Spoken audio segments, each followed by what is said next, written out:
لیکن اس سے پہلے میں ظہیر عباس صاحب قاسمی سے گزارش کروں گا کہ وہ اپنے کلمات سے ہم سب کو نواز دیں۔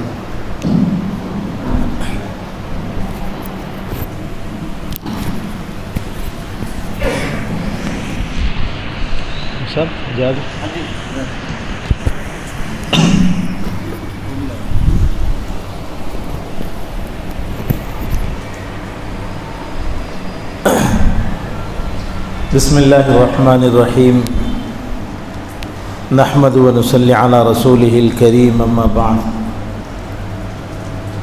فاعوذ باللہ من الشیطان الرجیم بسم اللہ الرحمن الرحیم واعتصموا بحبل اللہ جميعا ولا تفرقوا صدق اللہ العظیم۔ محترم حاضرین، حضرات علماء اکرام اور دانشوران قوم،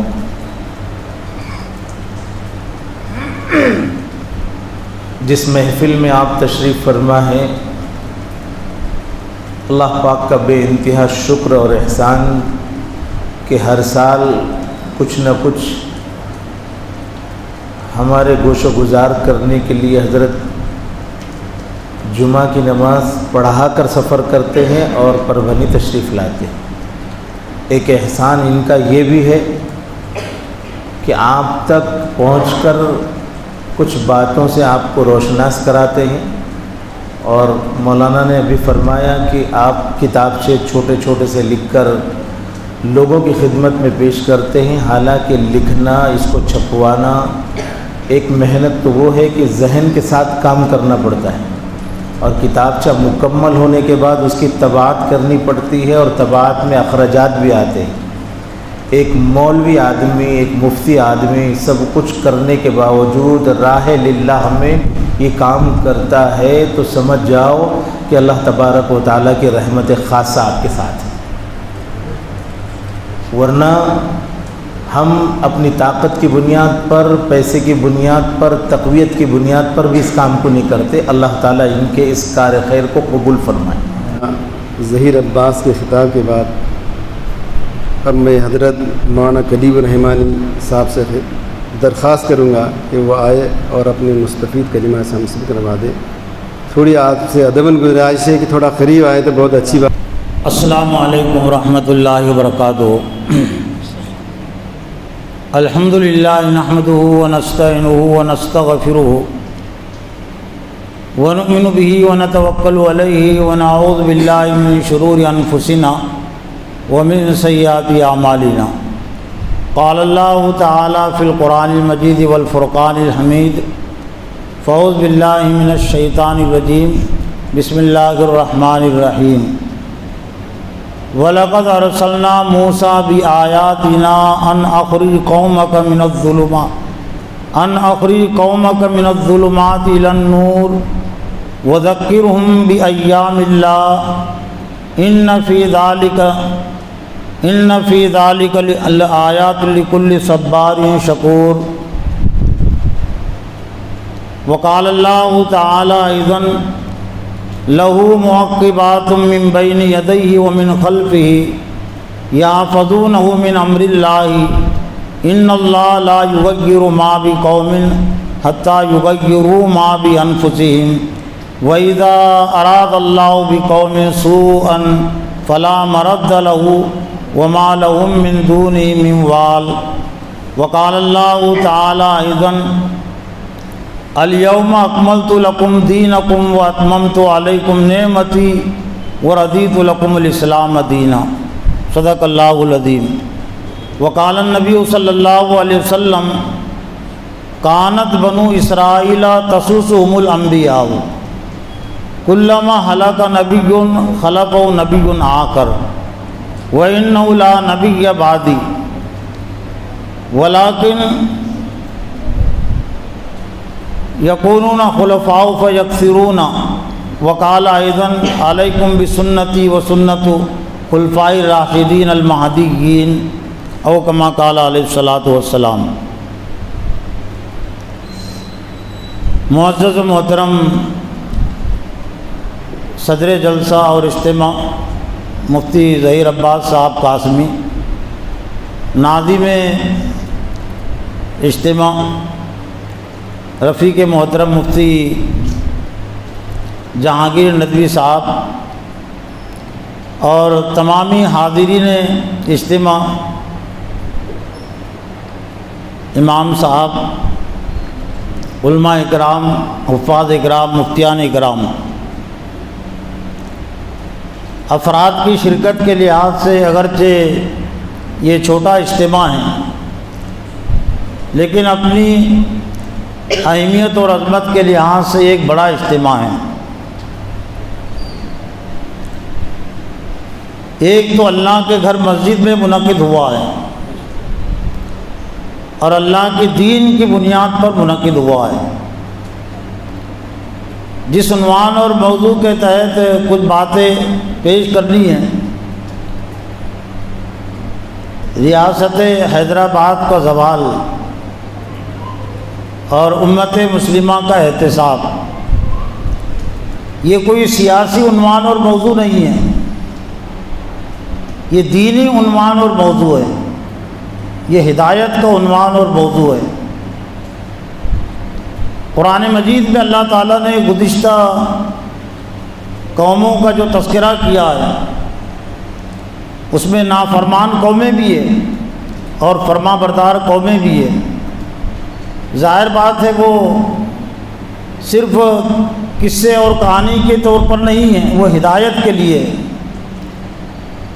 تو وہ قومیں جن کا تعلق ہم سے بہت دور ہے، نوح علیہ السلام کی قوم 6000 سال کا عرصہ ہو رہا ہے ایک اندازے کے مطابق۔ نوح علیہ السلام کی قوم کا تذکرہ ہے، قوم عاد اور قوم سمود کا تذکرہ ہے، قوم لوط کا تذکرہ ہے، اور ہدایت کی کتاب میں۔ تو گویا کہ یہ تمام واقعات میں ہمارے لیے ہدایت ہے۔ میں نے شروع میں سورہ ابراہیم کی آیت تلاوت کی ہے، آیت نمبر 5 ہے وہ، وَلَقَدْ أَرْسَلْنَا مُوسَىٰ بِآيَاتِنَا أَنْ أَخْرِجْ قَوْمَكَ مِنَ الظُّلُمَاتِ إِلَى النُّورِ، یہ ایک کام۔ لیکن دوسرا کام وَذَكِّرْهُمْ بِأَيَّامِ اللَّهِ إِنَّ فِي ذَلِكَ لَآيَاتٍ لِكُلِّ صَبَّارٍ شَكُورٍ وَإِذْ قَالَ مُوسَىٰ لِقَوْمِهِ اذْكُرُوا نعمت اللہ اذ انجاکم من آل فرعون یسومونکم سوء العذاب ویذبحون ابناءکم ویستحیون نساءکم۔ اور پھر اس کے بعد کی آیت ہے وَإِذْ تَعَذَّنَ رَبُّكُمْ لَئِن شَكَرْتُمْ لَأَزِيدَنَّكُمْ وَلَئِن كَفَرْتُمْ إِنَّ عَذَابِي لَشَدِيدٌ۔ موسیٰ علیہ السلام کے اللہ تعالیٰ نے 2 کام گنائے بیان کیے۔ ایک تو اپنی امت کو، بنی اسرائیل کو گمراہیوں سے ہدایت کی طرف لے آئے، گمراہیوں سے نکال کر ہدایت کی طرف لائے، اور دوسرا کام وہ ذکرہم بایام اللہ، اور ان کو یاد دلائے اللہ کے دن۔ علماء اکرام بھی یہاں موجود ہے، اللہ کے دن سے مراد کیا ہے؟ وہ واقعات، جن واقعات میں اللہ تعالیٰ نے نافرمان قوموں کو ہلاک کیا ہے اسی دنیا میں، اور فرما بردار قوموں کو اللہ تعالیٰ نے اسی دنیا میں انعام دیا ہے، وہ ہے ایام اللہ۔ اور اسی ایام اللہ کے ساتھ پھر اللہ تعالیٰ نے ایک اہم ایام اللہ کا واقعہ کہ موسیٰ علیہ السلام نے اپنی قوم سے کہا کہ اللہ کی نعمتوں کو یاد کرو کہ اللہ تعالیٰ نے فرعون سے تمہیں نجات دی ہے، جو تمہیں برا عذاب دیتا تھا، تمہارے بیٹوں کو ذبح کرتا تھا، عورتوں کو چھوڑ دیتا تھا، اس میں تمہارے لیے بڑی آزمائش تھی۔ اور پھر اللہ تعالیٰ نے اولین طور پر بنی اسرائیل کو مخاطب کر کے کہا کہ وَإِذْ رَبُّكُمْ، تمہارے رب نے آگاہ کر دیا، اعلان کر دیا، خبردار کر دیا کہ اگر تم نے میری نعمتوں کا شکر ادا کیا تو لَأَزِيدَنَّكُمْ، تو میں اس میں ضرور اضافہ کروں گا، اور اگر ناقدری کی، ناشکری کی تو میری سزا بہت شدید ہے۔ اور بنی اسرائیل کی تاریخ قرآن مجید میں دوسری قوموں کے مقابلے میں ذرا تفصیل کے ساتھ اس لیے بیان ہوئی ہے کہ ایک تو بنی اسرائیل ایمان کی دعوے دار قوم تھی، انبیاء کے ماننے کی دعوے دار قوم، لیکن انبیاء کے ماننے کے دعوے کے باوجود جب انہوں نے دلیل نہیں دی ایمان کی، اطاعت و فرما برداری کی دلیل پیش نہیں کی، تو اللہ تعالیٰ نے اسی دنیا میں بنی اسرائیل کو سزا دی ہے، مختلف عذابات میں مبتلا کیا ہے۔ اللہ کے عذابات کی جو صورتیں اور شکلیں اس دنیا میں، تو سورہ انعام کی آیت نمبر 65 میں اللہ تعالیٰ نے اپنے عذاب کی 3 قسمیں بیان کی ہے۔ قُلْ هُوَ الْقَادِرُ عَلَىٰ أَن يَبْعَثَ عَلَيْكُمْ عَذَابًا مِّن فَوْقِكُمْ أَوْ مِن تَحْتِ أَرْجُلِكُمْ أَوْ يَلْبِسَكُمْ شِيَعًا وَيُذِيقَ بَعْضَكُمْ بَأْسَ بَعْضٍ كَذَٰلِكَ نُصَرِّفُ الْآيَاتِ لَعَلَّهُمْ يَفْقَهُونَ۔ کہہ دیجئے کہ اللہ تعالیٰ اس پر قادر ہے، أَن يَبْعَثَ عَلَيْكُمْ عَذَابًا مِّن فَوْقِكُمْ، کہ تمہارے اوپر سے تم پر عذاب کو نازل کر دے، طوفان کا عذاب، بارش کا عذاب، پتھروں کا عذاب، پتھروں کی بارش، بہت ساری قوموں کو اللہ تعالیٰ نے یہ اوپر کے عذاب سے ہلاک کیا ہے۔ اور من تحت ارجلکم، یا پھر تمہارے پیروں کے نیچے کے عذاب سے تم کو ہلاک کر دے، زلزلے کا عذاب ہے، دھسائے جانے کا عذاب ہے، اور جتنے بھی زمینی جو عذابات ہیں وہ سب کا سب اس میں آتے ہیں۔ لیکن ایک عذاب کی ایک اہم صورت، اور قرآن مجید کے مطالعے سے یہ بات واضح ہوتی ہے کہ اللہ تعالیٰ نے یہ جو پہلے جو عذابات ہیں، 2 عذابات، وہ تو ان قوموں کو دیا ہے کہ جنہوں نے اللہ کا انکار کیا تھا، انبیاء کی تعلیمات کو جھٹلایا تھا۔ لیکن جو تیسری قسم کا جو عذاب ہے کہ او یلبسکم شیعا ویذیق بعضکم بأس بعض، یا ایک قوم کو تمہارے خلاف بھڑا دے، بھڑکا دے، اور بعض کو بعض کے ذریعے سے جنگ کا، لڑائی کا مزہ چکھائے۔ تو ایمان کی دعوے دار قوموں کو اللہ تعالیٰ نے یہ عذاب دیا۔ بنی اسرائیل جو کہ ایمان کی دعوے دار قوم تھی، اس لیے اللہ تعالیٰ نے فرعون کو اس کے خلاف بھڑکا دیا، بخت نصر کو بھڑکا دیا، جالوت کو بھڑکا دیا، ٹیٹس کو بھڑکا دیا۔ اور ہمارا تعلق بھی بہت زیادہ دور نہیں ہے بنی اسرائیل سے، بنی اسماعیل ہیں ہم بھی۔ حضرت ابراہیم علیہ السلام کی 2 اولادیں تھیں، حضرت اسحاق علیہ السلام، انہی کے بیٹے حضرت یعقوب علیہ السلام، انہی کا نام ہے اسرائیل۔ لیکن حضرت ابراہیم علیہ السلام کے دوسرے بیٹے حضرت اسماعیل علیہ السلام، تو ہم بنی اسماعیل ہیں۔ اس بنی اسماعیل کو حضرت ابراہیم علیہ السلام نے مکہ میں بسایا تھا۔ اور ایک تاریخی تحقیق یہ بھی ہے کہ جتنے بیٹے حضرت یعقوب علیہ السلام کو تھے، 12 بیٹے، تو تقریباً 12 بیٹے ہی حضرت اسماعیل کو بھی تھے۔ اور مکہ میں جو 10-12 قبیلوں کو جو وجود ملتا ہے، وہ سب کے سب بنی اسماعیل ہی کی اولاد تھی۔ تو گویا کہ بنی اسماعیل کے لیے بھی اس میں نصیحت ہے کہ بنی اسرائیل نے اللہ تعالیٰ کی نافرمانی کی ہے، تو او یلبسکم شیعا ویذیق بعضکم بأس بعض، تو اسی طرح ہم تم کو بھی سزا دیں گے۔ چنانچہ امت مسلمہ کی جو تاریخ ہے، ماضی کی تاریخ اور حال کی تاریخ، وہ اسی عذاب سے گزر رہی ہے کہ اللہ تعالیٰ نے پھر تاتاریوں کو بھڑکا دیا امت مسلمہ کے خلاف، کبھی مشرک قوموں کو بھڑکا دیا، اور آج بھی دنیا میں یہ عذاب میں مبتلا ہے امت مسلمہ۔ تو یہ کوئی سیاسی عنوان اور موضوع نہیں ہے، صرف تاریخی عنوان اور موضوع نہیں ہے، یہ ہدایت کا عنوان اور موضوع ہے، بلکہ روزانہ کی جو تعلیمی تربیتی اور دعوتی تحریک ہے اذان اور نماز کی صورت میں، یہ اس کا عنوان اور موضوع ہے، یہ اس کا تقاضا ہے۔ اہدنا الصراط المستقیم صراط الذین انعمت علیہم غیر المغضوب علیہم ولا الضالین۔ اے اللہ تو ہمیں سیدھے راستے کی ہدایت دے، ان لوگوں کا راستہ جن پر تو نے انعام کیا۔ تو میں احساس اور احتساب کے لیے بات کہتا ہوں اس آیت کی روشنی میں کہ اگر کسی کا دعویٰ ہے کہ مجھے آدھی رکعت کا علم ہے، میں آدھی رکعت کا لفظ سورہ فاتحہ کے پس منظر میں استعمال کر رہا ہوں۔ سورہ فاتحہ پڑھنے سے پوری رکعت نہیں ہوتی، آدھی رکعت ہی ہوتی ہے۔ اگر کوئی آدھی رکعت کے علم کا دعوے دار ہے کہ مجھے آدھی رکعت کا علم ہے، تو اس کو ثابت کرنا پڑے گا کم از کم 3 انبیاء کا اسے علم ہے۔ انعمت علیہم میں 4 قسم کے افراد آتے نا، سورہ نساء کے آیت 69 آیت کے مطابق وَمَن يُطِعِ اللَّهَ وَرَسُولَهُ فَأُولَٰئِكَ مَعَ الَّذِينَ أَنْعَمَ اللَّهُ عَلَيْهِم مِّنَ النَّبِيِّينَ وَالصِّدِّيقِينَ وَالشُّهَدَاءِ وَالصَّالِحِينَ وَحَسُنَ أُولَٰئِكَ رَفِيقًا۔ جو اللہ اور اس کے رسول کی اطاعت کرے گا وہ ان لوگوں کے ساتھ ہوں گے جن پر اللہ نے انعام کیا ہے۔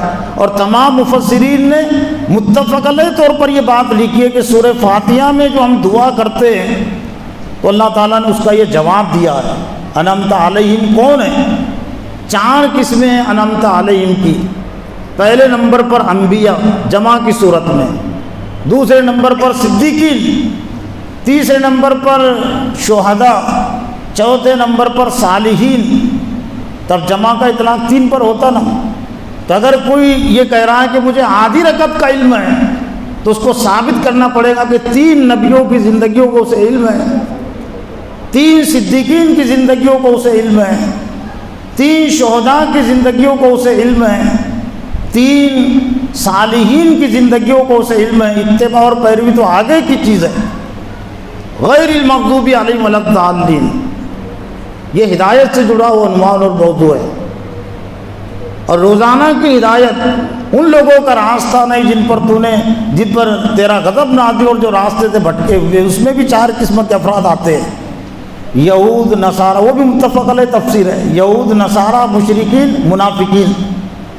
پھر الگ الگ گمراہ لوگوں کی اور قسمیں ہو سکتی ہے، لیکن بنیادی طور پہ مغضوب اور ضالین میں یہود نصارہ اور منافقین مشرکین آتے ہیں۔ تو ایک نمازی، ایک مسلمان زندگی کے کسی بھی شعبے میں، چاہے وہ سیاست کا شعبہ ہو، تجارت کا شعبہ ہو، کسی یہودی، نصرانی، مشرک اور منافق کے پیچھے نہیں چل سکتا۔ اور اگر وہ چل رہا ہے زندگی کے کسی بھی شعبے میں تو وہ کسی مفتی کی اور کسی جماعت کی خلاف ورزی کر رہا ہے، اور کوئی فرق نہیں پڑتا۔ مفتی کی باتیں کچھ صحیح بھی ہوتی ہے، غلط بھی ہوتی ہے، جماعت کی باتیں کچھ صحیح بھی ہوتی ہے، غلط بھی ہوتی ہے، لیکن نماز کی ایک بھی بات غلط نہیں ہے، سورہ فاتحہ کی ایک بھی بات غلط نہیں ہے۔ تو اس حوالے سے میں نے یہ تمیزی باتیں اس لیے پیش کی اپنے آپ پر اور آپ پر کہ ریاست حیدرآباد کا جو زوال ہے، حیدرآباد کا زوال کیا، مسلمانوں کا زوال، تو یہ بھی ہمارا ایک دینی عنوان اور موضوع ہے، اس سے ہماری ہدایت جڑی ہوئی ہے، نصیحت جڑی ہوئی ہے۔ وَذَكِّرْهُمْ بِأَيَّامِ اللَّهِ ہے، وہ اللہ کے دنوں میں سے ہے نا۔ وہ نافرمانی کی صورت میں جو اللہ کا عذاب آتا ہے وہ ایام اللہ ہے، اطاعت اور فرما برداری کے نتیجے میں اللہ جو انعام دیتا ہے وہ بھی ایام اللہ ہے۔ تو ایام اللہ یاد دلاؤ، آج یہ کام کم ہو رہا ہے، مساجد سے اور ممبر و محراب سے یہ ایام اللہ کو یاد دلانے کا کام بہت کم ہو رہا ہے۔ اللہ نے تو یاد دلایا قرآن مجید میں، نماز میں بھی اللہ تعالیٰ نے یاد دلایا، لیکن وہ سمجھتے نہیں ہم۔ ورنہ جو صورتیں پڑھی جاتی ہے جس میں قوم عاد کا تذکرہ ہے، قوم سمود کا تذکرہ ہے، قوم لوط کا تذکرہ ہے، وہ سب ایام اللہ ہے۔ لیکن نہیں سمجھنے کی وجہ سے اس سے جو ہدایت ہم کو ملنی چاہیے وہ نہیں مل رہی ہے۔ حیدرآباد کی ریاست کا عنوان اور موضوع میرے لیے اس لیے بھی اجنبی نہیں ہے کہ جس طرح سے یہ پربھنی کے لوگ، پربھنی والے 17 ستمبر 1948 تک نظام حکومت میں رہے ہیں، تو میں بھی 17 ستمبر 1948 تک نظام حکومت میں تھا۔ یہ پوسب تو میں 1992 سے ہوں، ورنہ میرا اصل وطن اورنگ آباد سے 25 کلومیٹر کے فاصلے پر ہے، پھلمری، یہ بڑے روڈ پر ہے تعلقہ، اسی کا سے جڑا ہوا دیہات ہے پان باڑی، 4 کلومیٹر بڑے روڈ سے اندر، وہ میرا اصل وطن ہے جو ریاست حیدرآباد ہی میں تھا 17 ستمبر 1948 تک۔ اور اس دیہات کی خصوصیت یہ ہے کہ یہاں ایک بھی غیر مسلم نہیں ہے۔ تو چونکہ 65 میں میری پیدائش ہوئی ہے، 72 سے کچھ نہ کچھ مجھ کو بھی شعور ہے، تو والد صاحب سے اور دادا سے اور دیگر افراد سے زوال حیدرآباد اور مسلمانوں کے قتل عام سے متعلق متفرق باتیں وہ تو سنتے رہتے ہیں 6-7 سال کی عمر سے ہی، لیکن وہ متفرق باتیں ہیں، اس کو ریاست حیدرآباد کا علم نہیں کہہ سکتے۔ لیکن 60 سال پہلے میں نے ریاست حیدرآباد پر 5 کتابوں کا ایک سیٹ ہے، جن میں سے 3 کتابیں میرے پاس ہیں، میں نے مناسب سمجھا کہ اس میں سے ایک صفحہ میں پڑھ کر سناؤں گا بیچ میں اگر وقت رہا تو، اور 2 بڑی کتابیں وہ ساتھ میں نہیں لایا میں، مملکت آصفیہ، وہ 1100 صفحات کی 2 کتابیں، ایک جلد میں 550 صفحے ڈاکٹر عبدالغنی کی ہیں جو کراچی سے شائع ہوئی ہے، اور اس کے علاوہ یہ 3 کتابیں ہیں۔ تو یہ 1.5 سال پہلے میں نے یہ 5 کتابوں کا مطالعہ کیا جو مملکت آصفیہ کی تاریخ پر ہے، زوال حیدرآباد اور مسلمانوں کے قتل عام پر مشتمل ہے۔ تو ظاہر بات ہے کہ وہ اب یہ جو 5 کتابیں ہو جاتی ہے صفحات کے لحاظ سے، وہ تقریباً 1700-1800 صفحات ہے وہ، تو ایک کتاب میں وہ تمام کتابوں کا نچوڑ خلاصہ پیش نہیں کیا جا سکتا، لیکن تذکیر کے طور پر کچھ باتیں ریاست حیدرآباد سے متعلق۔ ریاست حیدرآباد کا جو اطلاق ہوتا ہے وہ یہ کہ 1724 میں میر قمر الدین علی خان نے اس کی بنیاد رکھی تھی۔ آصف جاہی سلسلہ وہیں سے شروع ہوتا ہے۔ ویسے دکن میں مسلم حکومت کا جو وجود ہے وہ تو تقریباً 700 سالہ ہے۔ علاء الدین خلجی کے ذریعے سے یہاں پر مسلم حکومت کی بنیاد پڑ چکی تھی، اور علاء الدین خلجی کا جو زمانہ ہے وہ 1294 کا ہے، تو اس لحاظ سے دکن میں مسلم حکومت کا جو دور ہے 17 ستمبر 1948 تک وہ تقریباً 700 سالہ دور ہو جاتا ہے۔ لیکن اس موقع سے جس عنوان اور موضوع کے تحت کچھ باتیں پیش کرنی ہیں وہ دور ہے جس کو ہم نظام کا دور کہتے ہیں، سلطنت آصفیہ کا جس کو ہم دور کہتے ہیں، جو تقریباً 225 سال پر مشتمل ہے۔ اورنگزیب رحمۃ اللہ علیہ کو ہم نظر انداز نہیں کر سکتے۔ سلطنت آصفیہ کی تاریخ سے اورنگزیب رحمۃ اللہ علیہ کے دور کو نظر انداز نہیں کیا جا سکتا۔ دراصل میر قمر الدین علی خان یا اورنگزیب رحمۃ اللہ علیہ کے شاگرد تھے، ان کے تربیت یافتہ تھے، اور ایک تحقیق یہ کہ یہ نام بھی انہی کا رکھا ہوا تھا۔ اورنگزیب رحمۃ اللہ علیہ کا رکھا ہوا ہے میر قمر الدین علی خان۔ ان کے والد ان کی فوج میں تھے، سپہ سالار۔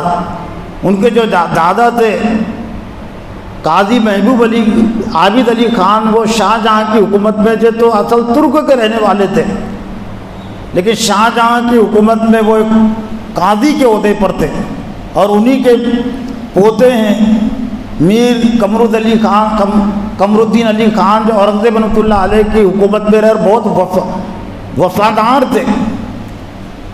اور میر قمر الدین علی خان کی جنہوں نے سیرت پڑھی ہے، تاریخ پڑھی ہے، وہ اچھی طرح جانتے ہیں کہ میر قمر الدین علی خان پر بہت حد تک اورنگزیب رحمۃ اللہ علیہ کا اثر تھا۔ یہ جو جنہوں نے بنیاد رکھی ہے نظام حکومت بھی، آصفیہ جو سلطنت ہے، دراصل یہ ایک تاریخی نام ہے۔ یہ سلیمان علیہ السلام کی تاریخ میں ان کے ایک بہت قابل وزیر کا نام ہے آصف، تو انہوں نے حضرت سلیمان علیہ السلام سے اپنا تعلق رشتہ جوڑنے کے لیے وہ آصف کا لفظ استعمال کیا ہے۔ یہ حکمرانوں کی کوشش ہوتی تھی کہ اپنے ناموں کے ساتھ جو تاریخ میں گزرے ہیں بڑے بڑے حکمراں، تو اپنے ناموں کے ساتھ وہ جوڑتے تھے، تو اس وجہ سے وہ آصف جاہی سلسلہ کہلاتا ہے۔ تو اورنگزیب رحمۃ اللہ علیہ کی جو وفات ہے وہ 1707 میں ہوئی ہے، اور یہ بھی تاریخی حقیقت ہے کہ اورنگزیب رحمۃ اللہ علیہ کی وفات کے بعد ان کی اولاد نے یہ حکومت جیسے سنبھالنا چاہیے تھا وہ سنبھال نہیں سکی۔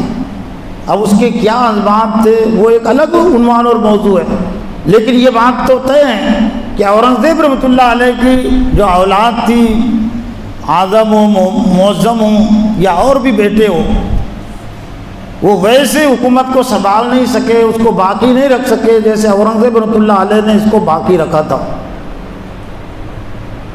لیکن میر قمر الدین علی خان پر چونکہ اورنگزیب رحمۃ اللہ علیہ کی تربیت کا اثر تھا، اسلامی حکومت کا قیام یہ تو اور دوسری بات ہے۔ یہ بھی بات ہے کہ یہ جو 700 سالہ دور ہے وہ اسلامی نہیں، وہ مسلم دور حکومت ہے۔ ہاں، اورنگزیب رحمۃ اللہ علیہ کا اس میں جو دور ہے، دکن میں ان کے جو 25 سال گزرے، تو انہوں نے ضرور یہاں پر اسلامی حکومت کی کوشش کی ہے۔ اب کس حد تک ان کو کامیابی ملی ہے وہ ایک دوسرا عنوان موضوع ہے، لیکن مسلمان صرف وہ کوشش کا مکلف ہے۔ انہوں نے اپنے حد تک پوری کوشش کی ہے، اور اس کوشش کے نتیجے میں اللہ تعالیٰ نے بعد میں آنے والی دکن کی عوام کو اس کا صلہ بھی دیا ہے۔ وہ جو 50 سال میں سے 25 سال اورنگزیب رحمۃ اللہ علیہ کے دکن میں گزرے، پہاڑوں میں گزرے، خیموں میں گزرے، محل میں رہ کر، قلعوں میں رہ کر اورنگزیب رحمۃ اللہ علیہ نے حکومت نہیں کی ہے، اور وہی اثر تھا ان کے شاگرد پر، میر قمر الدین علی خان پر، جنہوں نے 1324 سے لے کر 1348 تک تقریباً 24-25 سال انہوں نے حکومت کی ہے۔ یہ جو 7 حکمراں گزرے ہیں، ہم یوں کہہ سکتے ہیں کہ جس میں اسلام کے قریب جو حکمراں تھا اور جس کو ذاتی مفاد سے کوئی زیادہ تعلق نہیں تھا، وہ صرف میر قمر الدین علی خان تھے۔ باقی جتنے 6 حکمراں گزرے ہیں آصف جاہی سلطنت کے، تو یہ بعد میں پھر انگریزوں کے زیر اثر بھی رہے۔ انہوں نے اپنے مفاد کی خاطر اورنگزیب سے صلح بھی کی ہے، اور اپنے بہت سارے علاقے ان کو بیچ بھی دیے دنیا کی لالچ میں۔ لیکن میر قمر الدین علی خان جب تک رہے، انہوں نے انگریزوں کی بالادستی کو قبول نہیں کیا، اس لیے کہ ظاہر بات ہے کہ استاد کا اثر تو رہ نہیں تھا، اورنگزیب کا اثر تو ان کی زندگی پر رہ نہیں تھا، اور کئی حیثیتوں سے بہت زیادہ مماثلت ہے اورنگزیب رحمۃ اللہ علیہ میں اور میر قمر الدین علی خان میں۔ انہوں نے جو اپنے بیٹے کو نصیحت کی ہے، ناصر جنگ کو، وہ نصیحت ہے اس میں موجود بھی، بالکل وہی رنگ ہے جو اورنگزیب رحمۃ اللہ علیہ کی تحریروں کا رنگ ہے، جو سوچ کا رنگ ہے کہ اے میرے بیٹے، محل میں رہ کر، قلعے میں رہ کر حکومت نہیں کرنا، زیادہ تر سفر میں رہنا، خیموں میں رہ کر زندگی گزارنا، بیٹھ کر حکومت نہیں کرنا، عوام کے پاس جانا، تو اللہ کی رضا بھی تجھے حاصل ہوگی اور لوگ بھی تجھ سے راضی رہیں گے۔ لیکن ظاہر بات ہے جس طرح سے اورنگزیب رحمۃ اللہ علیہ کو ان کے ہم خیال بیٹے نہیں ملے، تو ایسے ہی لگتا ہے کہ میر قمر الدین علی خان کو ان کو ہم خیال بیٹے نہیں ملے ویسے جیسے ملنے چاہیے تھے۔ مماثلت اس لحاظ سے کہ بہت ساری مماثلت اس لحاظ سے کہ اورنگزیب رحمۃ اللہ علیہ کا انتقال جس طرح سے احمد نگر میں ہوا اور ان کی تدفین خلد آباد میں ہوئی ہے، تو تو میر قمرالدین علی خان کا انتقال بھی برہانپور میں ہوا ہے اور ان کی قبر یہاں ہے۔ ایسا لگتا ہے کہ اپنے استاد کے قریب رہنے کی انہوں نے نصیحت کی تھی۔ برہان الدین رحمۃ اللہ علیہ کی جو درگاہ ہے ان سے قریب ہے ان کی قبر۔ اور ایک روایت یہ ہے کہ عارضی طور پر ان کو وہاں دفن کیا گیا تھا، لیکن پہلے تابوت وغیرہ کا استعمال ہوتا تھا، لیکن ان کی وصیت تھی کہ میری میت کو خلد آباد میں دفن کرنا لے جا کر۔ تو بعد میں پھر میر قمرالدین علی خان کی لاش کو خلد آباد لا کر دفن کیا گیا۔ صورت شکل بھی اگر آپ دیکھیں گے جو تصویریں ہیں اس میں بھی، اگر کسی کو معلوم نہ ہو تو وہ اورنگزیب سمجھ لے گا میر قمرالدین علی خان کو، یا قمرالدین علی خان کا اورنگزیب، دونوں تصویریں بھی دونوں کی ملتی جلتی ہے۔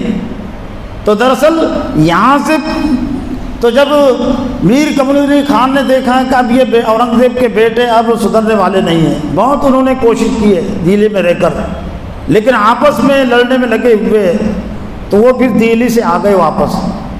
اور انہوں نے آ کر چونکہ پہلے یہاں صوبے دار بھی تو ان کا ایک اثر تھا، تو حیدرآباد میں آ کر اورنگزیب رحمۃ اللہ علیہ کی وفات کے تقریباً 17 سال کے بعد 7 میں وفات ہوئی ہے، اور 1724 میں میر قمرالدین علی خان نے حیدرآباد میں پھر حکومت کی بنیاد رکھی ہے، آصف جائی سلسلے کے نام سے۔ لیکن مغلیہ سلطنت کے اتنے وفادار تھے، انہوں نے اپنا سکہ نہیں بنایا الگ سے، اور بعد میں اس کا لحاظ اور خیال ان کی اولاد نے بھی کیا۔ چنانچہ 1857 تک، جبکہ 1857 تک بہت تبدیلیاں ہو گئی تھی اور مغلوں کی جو حکومت تھی وہ دہلی تک بھی نہیں تھی، لیکن 1857 تک بھی یہ آصف جائی حکمرانوں نے، نظام حکمرانوں نے مغلیہ سکے ہی کو باقی رکھا۔ یہ ان کی وفاداری کی دلیل ہے۔ یا اورنگزیب رحمۃ اللہ علیہ سے ان کا جو تعلق تھا، اپنے ان کے میر قمرالدین علی خان کا وہ تعلق کی برقراری کے لیے 1857 تک انہوں نے وہی سکہ باقی رکھا۔ جب پورے طور سے پھر خاتمہ ہو گیا مغلیہ سلطنت کا 1857 کے بعد، جو رئیس جو نام کی حکومت تھی بہادر شاہ ظفر، ان کو بھی انگریز نے قید کر لیا، تو پھر انہوں نے اپنا الگ سکہ انہوں نے پھر بنایا ہے، لیکن تب تک انہوں نے باقی رکھا ہے۔ یہ جو کتابیں لکھی گئی ہیں، جتنی بھی کتابیں میں نے پڑھی ہے، میں نے جو تذکرہ کیا ہے، تو تاریخ کے نقطہ نظر سے، حکومت کے نقطہ نظر سے تو لکھی گئی ہے، لیکن اسلامی نقطہ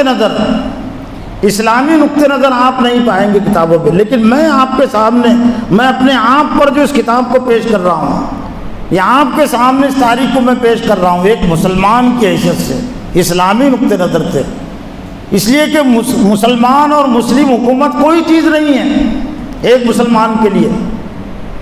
دراصل ہے اسلام اور اسلام سے وابستگی۔ تو میری کوشش رہے گی کہ اسلامی اور دینی نقطہ نظر سے بھی ہم اس تاریخ کا مطالعہ کریں اور اس دور کو ہم سمجھنے کی کوشش کریں، اور اسی میں امت مسلمہ کی بھلائی ہے۔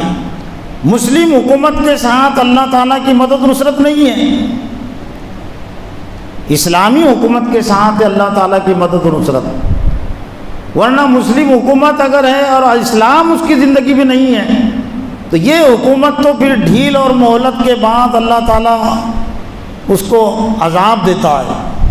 ماضی میں بھی اللہ تعالیٰ نے عذاب دیا ہے، بنی اسرائیل کو بھی عذاب دیا ہے، 500 سالہ خلافت بنو عباسیہ کو بھی اللہ تعالیٰ نے عذاب دیا ہے، لیکن عذاب کے سلسلے اللہ تعالیٰ کے نزدیک جو اصول ہے، میں سورہ انفال سورہ انعام کی آیت نمبر 160 آخری رکوع کی، من جاء بالحسنۃ فلہ عشر امثالہا ومن جاء بالسیئۃ فلا یجزی الا مثلہا وہم لا یظلمون، جو ایک نیکی لے کر آئے گا 10 گنا اس کو اجر ملے گا، اور جو ایک برائی کرے گا برائی کا بدلہ برائی کے برابر، اور کوئی ان پر ظلم نہیں کیا جائے گا۔ کچھ لوگ صرف اس کو آخرت پر محمول کرتے ہیں، ہے آخرت پر بھی محمول، لیکن زیادہ تر اس کا جو اطلاق ہوتا ہے وہ دنیا پر، اس لیے کہ آخرت میں تو 10 گنا 100 گنا کی بات ہے ہی نہیں، وہاں تو لامحدود ہے، عبدالعباد ہے وہاں خالدین۔ اگر اس کا آخرت پر محمول کر دے تو اس کا مطلب یہ ہو کس نے 100 سال اگر اللہ کی اطاعت اور بندگی کی ہے تو 1000 سال کی جنت مل گئی، 10 گنا ہو گئے نا۔ برائی کا بدلہ برائی کے برابر، کسی نے 60 سال اللہ کی نافرمانی کی ہے تو 60 سال جہنم اس کو مل گئی تو برابر معاملہ ہو گیا نا۔ لیکن آخرت کا عذاب بھی ہمیشہ ہمیشہ کا عذاب ہے، آخرت کا انعام بھی ہمیشہ ہمیشہ کا ہے۔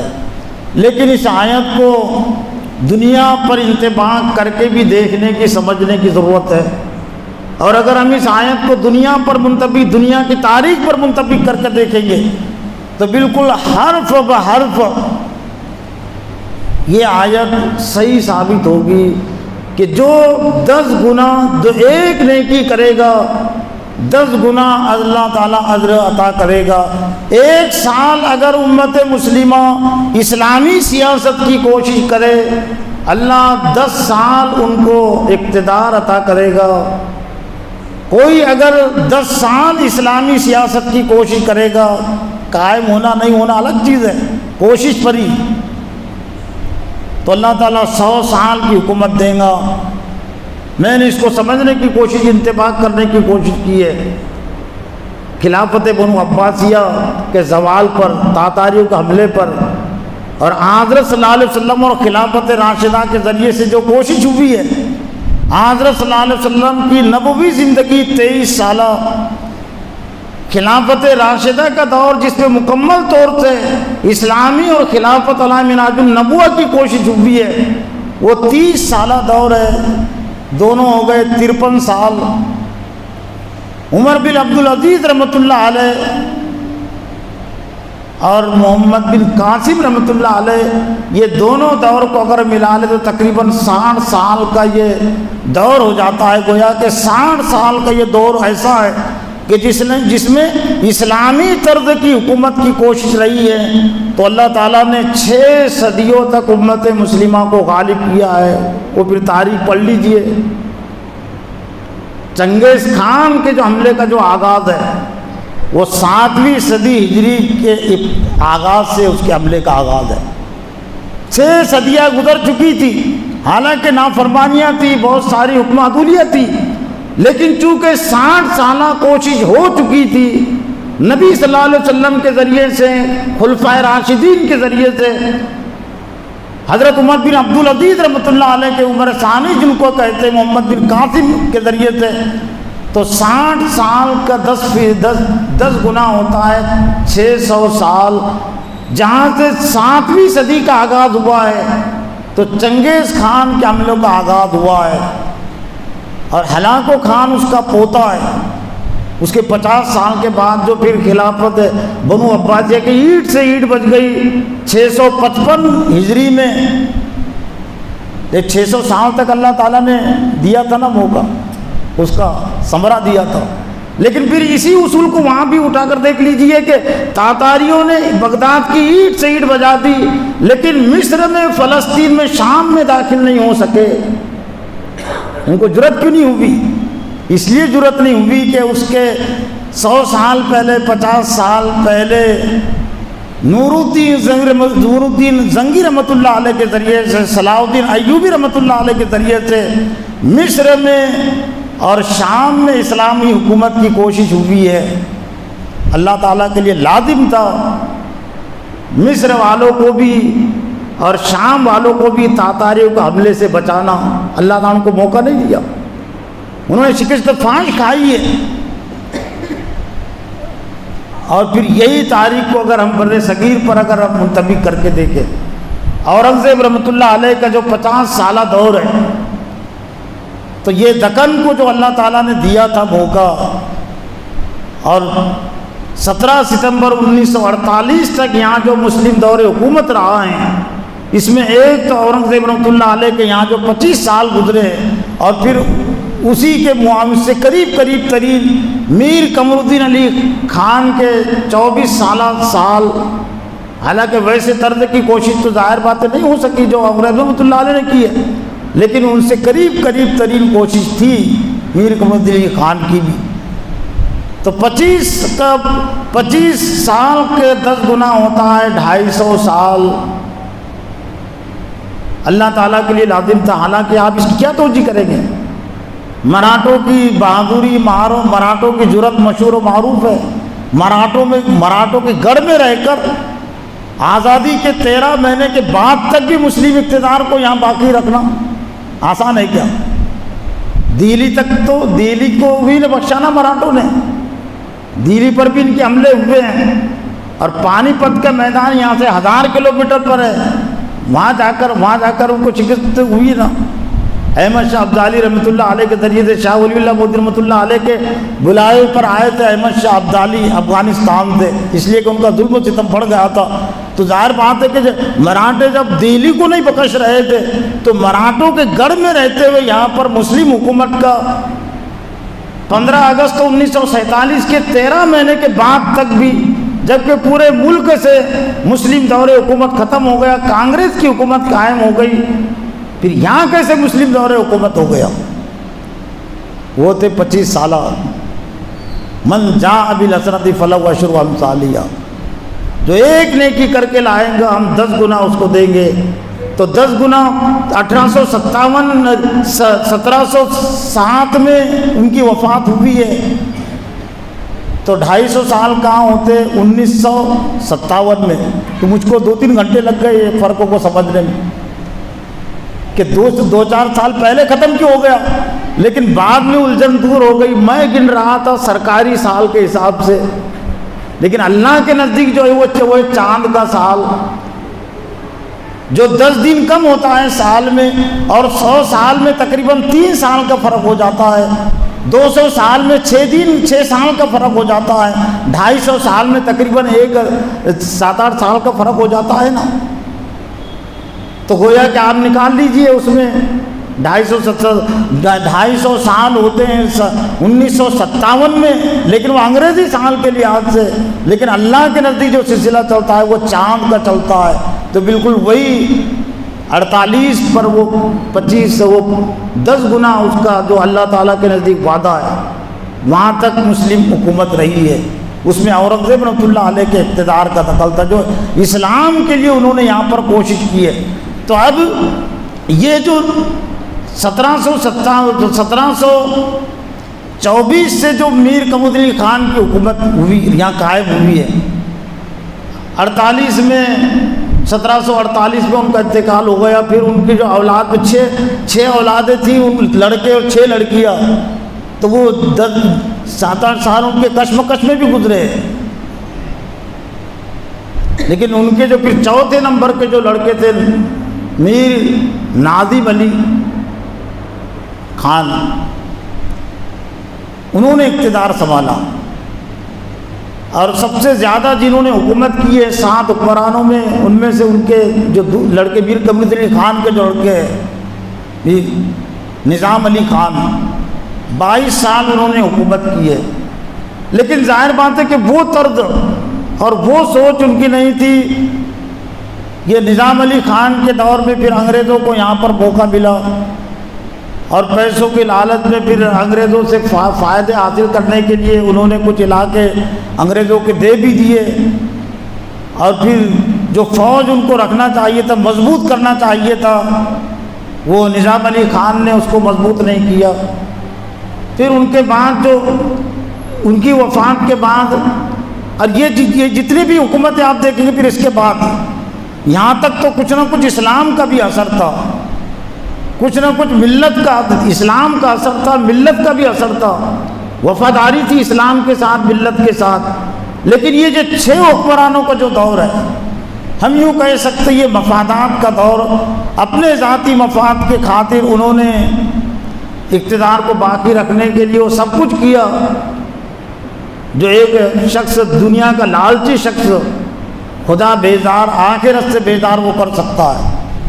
ٹیپو سلطان کو بھی مدد کی ضرورت تھی، لیکن ٹیپو سلطان کے مقابلے میں نظام نے جو ہے تو انگریزوں کی مدد کی ہے، اور پھر ٹیپو سلطان کی بھی وہاں شہادت ہوئی ہے. حالانکہ وہ بھی مسلم ہی تھا، اسلامی حکمرانوں کا نہیں، اسلامی حکمران وہ بھی نہیں تھا، لیکن مسلم تھا. تو پھر اس کے بعد جو سلسلہ یہ چلا ہے، تیسرے نمبر کے جو تھے پھر وہ سکندر جا، وہ حکومت پر بیٹھے، ان کی حکومت رہی ہے۔ پھر چوتھے نمبر پر آصف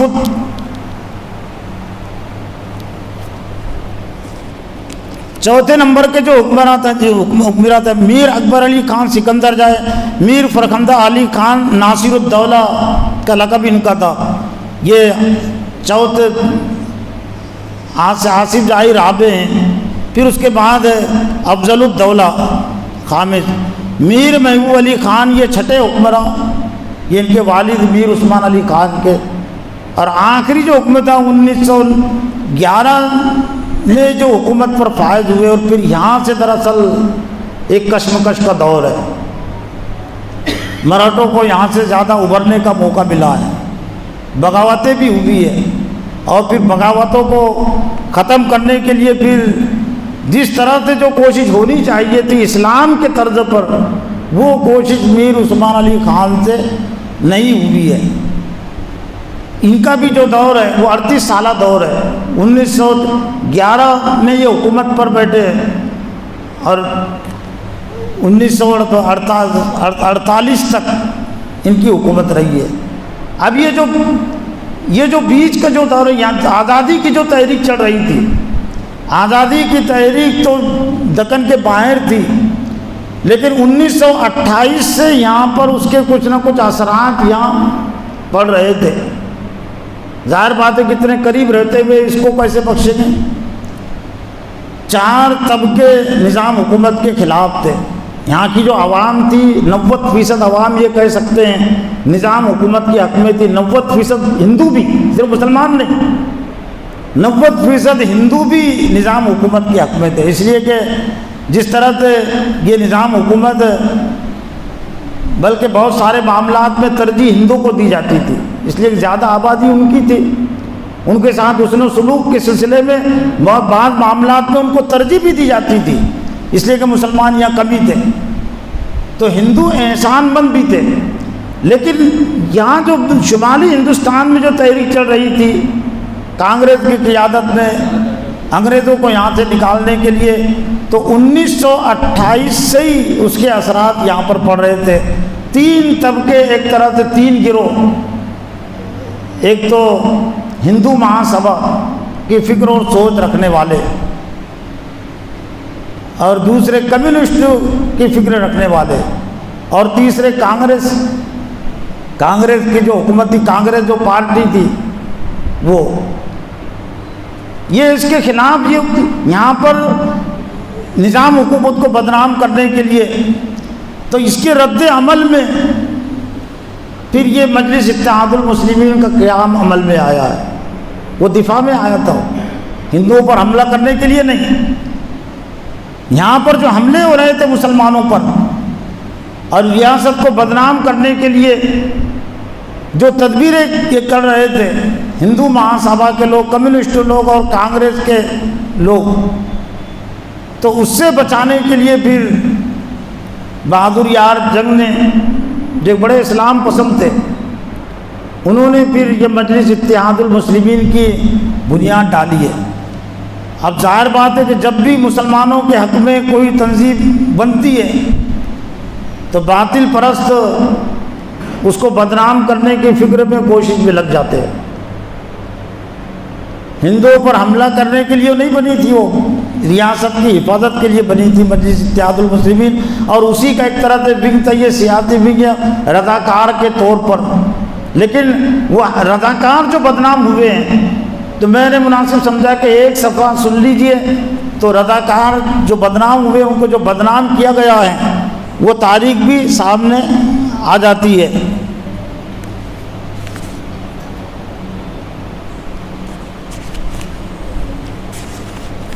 ایک عنوان یہاں قائم کیا گیا ہے، رضاکاروں کے بھیس میں لوٹ مار، ڈاکہ زنی، دشمنوں کی سازش بے نقاب۔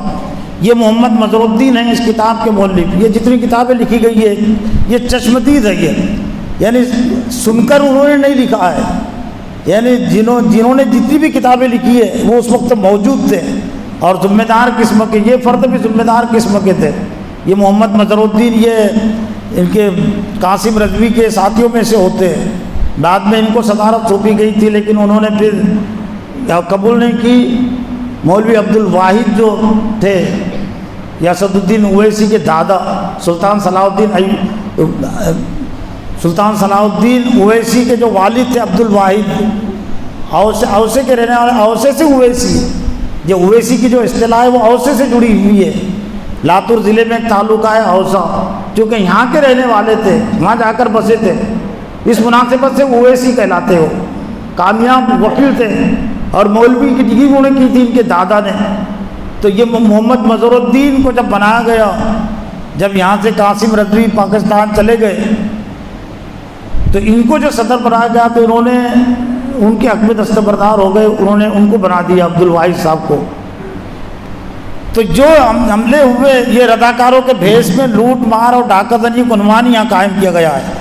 حیدرآباد 20 اپریل 1948 رضاکاروں اور عربوں کے لباس میں شرپسند تقریب کار ہندوؤں نے ڈھاکہ اور دیگر جرائم کا حیدرآباد کے تعلق و جات اور موازات میں کس طرح کا ارتکاب جاری رکھا، اس کی تازہ مثال بھوکردن ضلع اورنگ آباد میں ایک ہفتہ قبل 17 ہندوؤں کی گرفتاری ہے، جنہوں نے تعلق اور دیہاتوں میں ڈاکہ اور لوٹ مار کی وارداتیں سرحد پار کی ٹولیوں کے ساتھ مل کر کی۔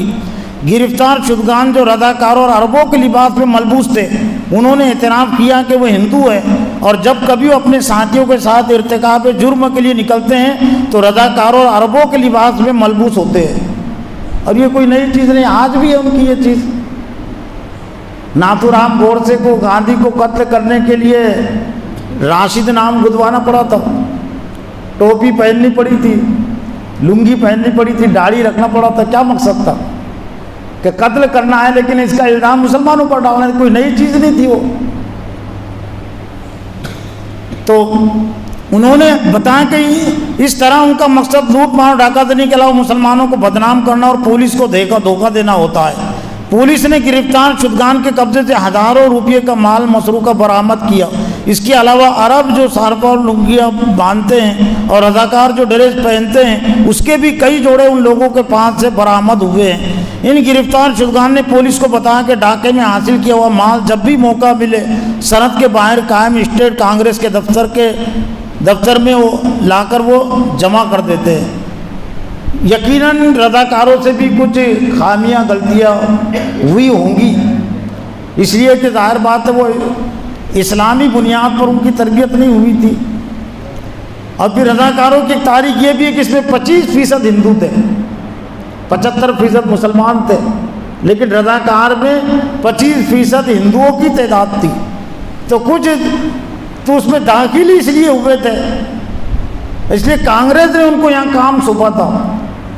استصواب رائے کے لیے جب معاہدات چل رہے تھے تو نظام حکومت قاسم رضوی بھی یہ تیار ہو گئے تھے کہ استصواب رائے کے لیے ہم تیار ہیں، لیکن جب انہوں نے جائزہ لیا تو 90% ہندو نظام حکومت کے حق میں تھے، تو مکر گئے۔ پھر یہ دوسرا انہوں نے پیترا بدلا کہ 90% ہندو جب نظام حکومت کے حق میں ہیں تو وہ کیوں ہے، تو ان کی رائے تبدیل کرنے کے لیے انہوں نے پھر یہ کام کیا ہے کہ رضاکاروں میں چونکہ جذباتیت زیادہ تھی، کوئی زیادہ تربیتی نصاب اور نظام بھی نہیں تھا، تو اس میں ہر ایک کو داخل ہونے کا موقع ملا۔ تو زیادہ تر جو حملے ہوئے ہیں وہ ہندوؤں نے خود ہندوؤں پر حملے کیے، لیکن رضاکاروں کا بھیس اختیار کر کے، مسلمان کے بھیس کو اختیار کر کے، لیکن بدنامی پھر اس میں مسلمانوں کی ہوئی ہے۔ تو بہرحال یہ کہ یہ حملے یہ کوششیں جاری رہی ہے۔ بہادر یار جنگ کو بھی پھر بہادر یار جنگ کچھ اسلامی طرز کی کوشش بھی وہ کرنا چاہتے تھے، نظام حکومت کی پالیسیوں پر وہ تنقید بھی کر رہے تھے۔ تو پھر نظام حکومت کی حما پر ہی 1944 میں ان کو پھر ایک یہودی عورت کے ایک پارٹی میں ایک دعوت کی پارٹی تھی، اور اس میں حقے میں ان کو زہر دے دیا گیا، اور اس میں بہادر یار جنگ کی جو کہ اسلام پسند تھے، بڑے مقرر بھی تھے، خطیب تھے، ان کی اس میں شہادت ہو گئی۔ تو اب اور بھی ایک طرح سے یہاں پر اسلام دشمنوں کے لیے موقع ہو گئے. اب یہ 1948 15 اگست 1947 کو جو ہندوستان آزاد ہوا ہے، اور یہ جو حیدرآباد کا جو سقوط ہوا ہے، یہ اس کے 13 مہینے کے بعد تو ہندوستان کی حکومت نے آزادی کے ساتھ یہ طے کر لیا تھا کہ یہ نظام جو حکومت ہے، مسلم حکومت کو ختم کرنا ہے. جب ختم کرنا ہے تو کانگریس کے پاس ایک طاقت اور قوت تھی، تو سب ہتھ کنڈے جس طرح سے آج بھی بی جے پی کے پاس حکومت ہے، جو مال سے نہیں مانتے تو پھر ان کے لیے پھر ہم جیلوں کا ڈر ہے، ان کو بدنامی، ان پر حملے کوئی اور کرتا ہے، بدنام ان کو کیا جاتا ہے. تو اس طرح کی کوشش پھر ہوئی ہے. لیکن مسلمانوں کا اس میں جو قصور رہا ہے، مسلمانوں کا جو قصور رہا ہے، اسلامی جو حیثیت اللہ تعالیٰ نے مسلمانوں پر جو عائد کی ہے، اللہ تعالیٰ نے حکومت کے مقصد کو بیان کیا ہے. الذین ان مکناہم فی الارض اقاموا الصلاۃ وآتوا الزکاۃ وامروا بالمعروف ونہوا عن المنکر. جب ہم دنیا میں اہل ایمان کو اقتدار دیتے ہیں تو ان کا جو پہلا کام ہے نماز کو قائم کرنا، وآتوا الزکاۃ، اور زکوٰۃ کو ادا کرنا، زکوٰۃ کا نظام قائم کرنا، وامروا بالمعروف ونہوا عن المنکر، بھلائی کو حکم دینا اور برائی سے روکنا. یہ کام امت مسلمہ نے نہیں کیا تھا. تو پھر اللہ کا جو عذاب ہے، مہلت اور ڈھیل کے بعد اللہ تعالیٰ کا عذاب اس دنیا میں آتا ہے قوم پر. عام طور سے سورہ رعد کی وہ ایک آیت کا ٹکڑا پیش کیا جاتا ہے. واعظین مقرر مدرسین ان اللہ لا یغیر ما بقوم حتی یغیروا ما بانفسہم. اور ایک زمانے تک میں بھی صرف یہ آیت کا ٹکڑا پیش کرتے رہا، اس لیے کہ میں بھی مقررین سے سنتا تھا، اساتذہ سے سنتا تھا. لیکن کاش کے واعظین مقررین پوری آیت اپنے آپ پر پیش کرتے، سامعین کے سامنے پیش کرتے، تو آج جو خاص طور سے دین کو پہنچانے کے سلسلے میں جو باطل کا ڈر و خوف آ گیا، اور غفلت کی زندگی کے باوجود، بے دینی کی زندگی کے باوجود جو اطمینانی کیفیت آ گئی، وہ اطمینانی کیفیت نہیں آ سکتی تھی. جہاں سے وہ آیت شروع ہوتی ہے لَهُ مُعَقِّبَاتٌ مِّن بَيْنِ يَدَيْهِ وَمِن خَلْفِهِ، اس کے لیے پہرے دار مقرر ہے، باڈی گارڈ، محافظین مقرر ہے. اور آیت کا جو سیاق اور سباق ہے وہ اس سے پہلے کی آیت نمبر 7 میں ہے انما انت منذر لکل قوم عاد. ہم نے آپ کو منذر ڈرانے والا بنا کر بھیجا ہے، اور ہر قوم کے لیے ہم نے ہادی بنایا ہے. لیکن جو اللہ سے ڈرانے کا کام کرے گا تو دنیا میں جن کے پاس طاقت اور قوت ہے وہ ان کو یہ کام پسند نہیں آتا. وہ یہ چاہتے ہیں کہ لوگ ان سے ڈرے، وہ اللہ سے ڈرانے کی بات کیسے پسند کریں گے؟ تو اللہ تعالیٰ نے اس کا اس میں جواب دیا ہے لَهُ مُعَقِّبَاتٌ، ان کے لیے پہرے دار مقرر ہے جو دعوت دین کا کام کرتے ہیں. شہادتیں اپنی جگہ پر ہوئی ہے، ہوتی ہے، لیکن شہادتیں تاریخ میں بہت کم ہوئی ہے. دین کو چھوڑنے کے نتیجے میں ہلاکتیں زیادہ ہوئی ہے. ان کے لیے پہرے دار یحفظونہ من امر اللہ، ان کی حفاظت کرتے آگے اور پیچھے سے. اور پھر کوئی فرشتوں کو سب کچھ نہ سمجھ لے تو اللہ تعالیٰ نے یہ آیت کے وہ ٹکڑے میں جو عام طور سے پیش کیا جاتا ہے اس کا توڑ کیا ہے کہ فرشتے حفاظت تو کریں گے، بدلنے کا کام نہیں کریں گے. ان اللہ لا یغیر ما بقوم حتی یغیروا ما بانفسہم، اللہ کسی قوم کی حالت کو نہیں بدلتا جب تک وہ اپنے آپ کو نہ بدلے. لیکن جو اپنے آپ کو نہیں بدلتا، جو قوم اپنی جہالت کی اور غفلت کی، بے دینی کی زندگی کو نہیں بدلتی، نہیں چھوڑتی، تو اللہ تعالیٰ نے آیت کے متصل جو بات کہی ہے بہت اہم ہے، اور اس کا انطباق یہاں نظام حکومت پر بھی ہوتا ہے، زوال حیدرآباد پر بھی ہوتا ہے. ایک انطباق تو اس کا وہاں ہو گیا تاتاریوں کی صورت میں کہ 500 سال اللہ تعالیٰ نے مدت دی، مہلت دی تھی، لیکن خلافت بنو عباسیہ نے اپنے آپ کو بدلنے کی کوشش نہیں کی. تو تو اللہ تعالیٰ نے پھر تاتاریوں کے ذریعے سے عذاب دیا. وَإِذَا أَرَادَ اللَّهُ بِقَوْمٍ سُوءًا، یہ اس کے متصل آیت. جب اللہ کسی قوم کو عذاب دینے کا، ہلاک کرنے کا فیصلہ کر لیتا ہے، فَلَا مَرَدَّ لَهُ، کوئی طاقت اور قوت آڑے نہیں آ سکتی، ٹال نہیں سکتی. وَمَا لَهُم مِّن دُونِهِ مِن وَالٍ، اور ان کے لیے اللہ کے علاوہ اور کوئی والی اور مددگار نہیں ہے. وہ اورنگزیب رحمۃ اللہ علیہ کے 25 سالہ اسلامی کوشش کا 10 گنا نتیجہ جو 17 ستمبر 1948 پر جا کے وہ 10 گنا ہوتا ہے، اگر وہ نہیں ہوتا تو جس طرح سے 15 اگست 1947 کو شمالی ہندوستان میں مسلمانوں کا قتل عام ہوا ہے، اور بھی علاقوں میں قتل عام ہوا ہے، یہاں پر بھی اسی وقت ہوتا. لیکن وہ قتل عام سے بھی دکن کے مسلمانوں نے کوئی نصیحت حاصل نہیں کی. یہ جو ان کو جو موقع ملا تھا وہ اس وجہ سے موقع ان کو ملا ہوا تھا کہ 10 گنا اللہ تعالیٰ نے جو وعدہ کیا کہ من جہاں بھی لطرتی فلو اجر امثالیہ، جو ایک نیکی کر کے لائیں گا 10 گنا ہم اس کو اجر دیں گے. لیکن یہ نظام حکومت یہ خواب غفلت میں رہی ہے، اور صرف انگریز اور کانگریس سے معاہدے کرنے کی چکر میں رہی ہے.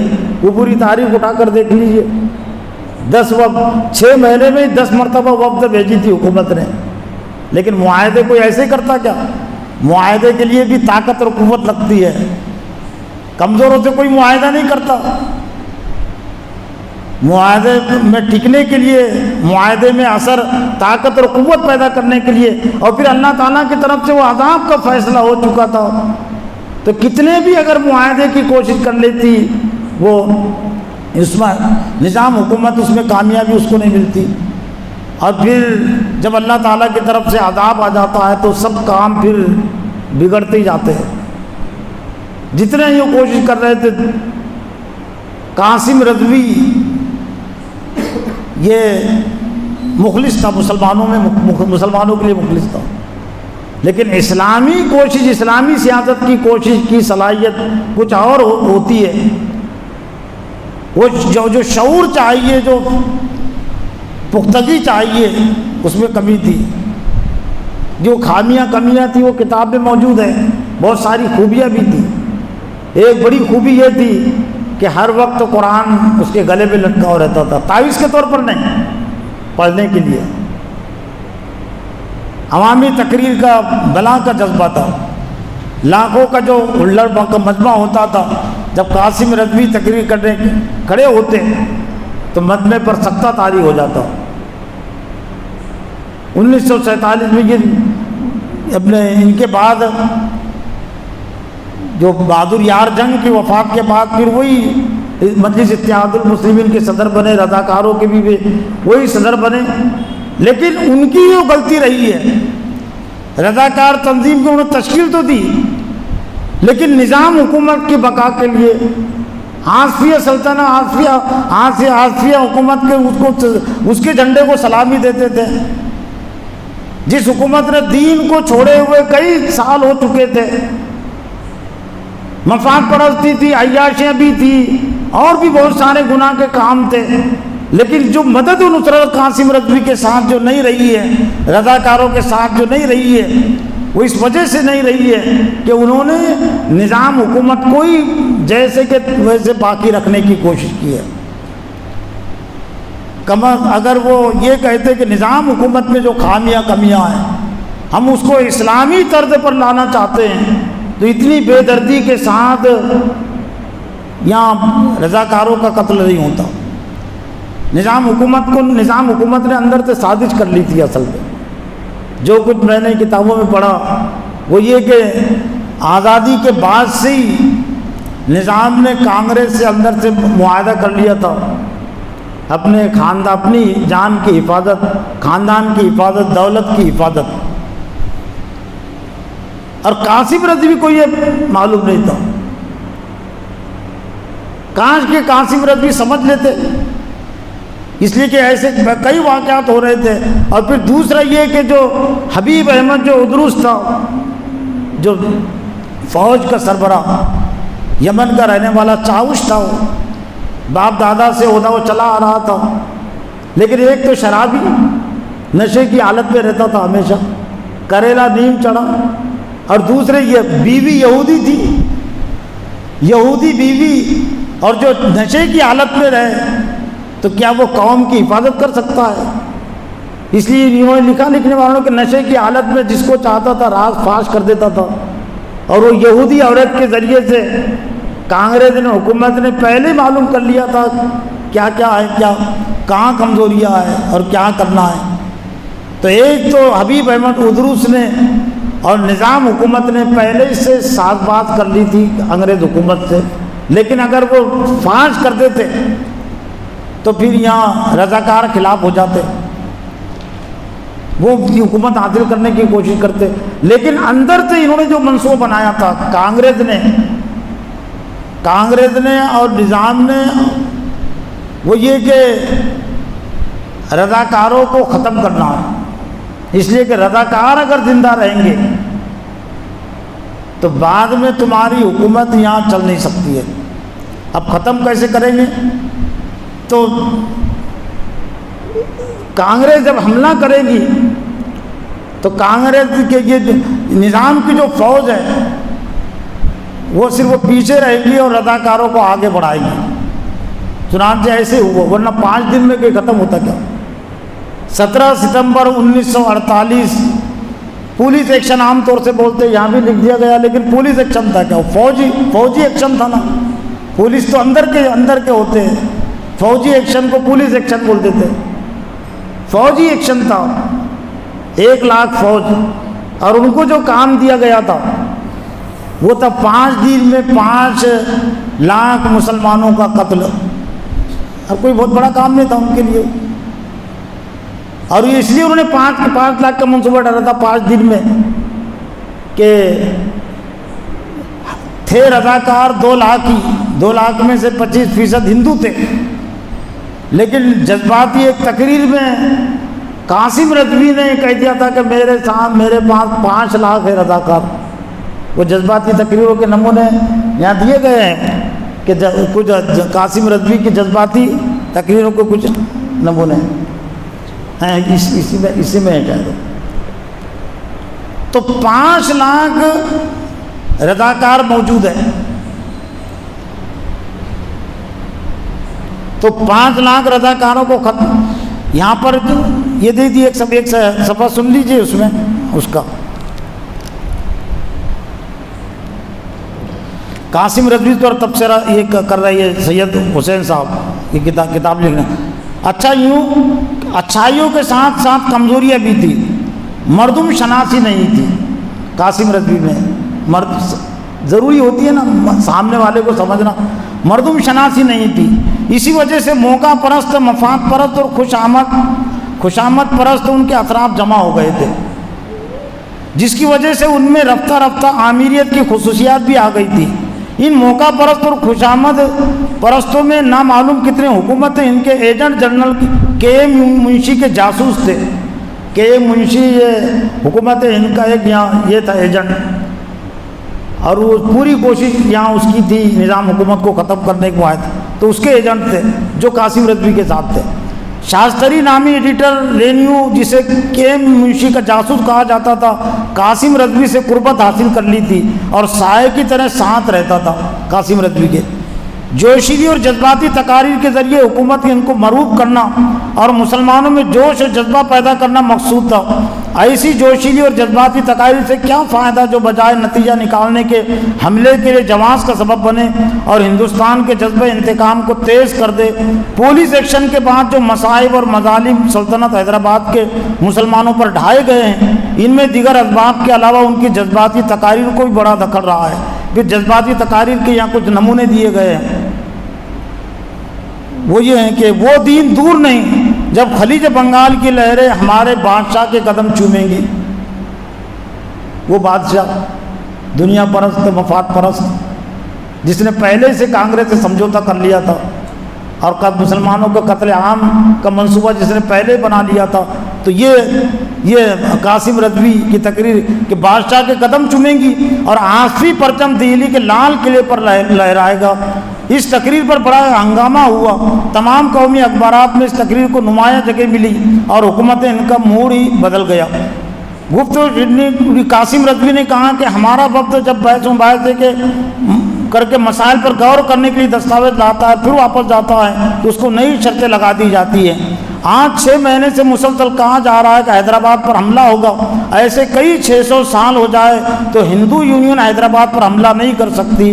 اگر وہ حیدرآباد پر حملہ کرے گی تو خود تباہ اور برباد ہو جائے گی۔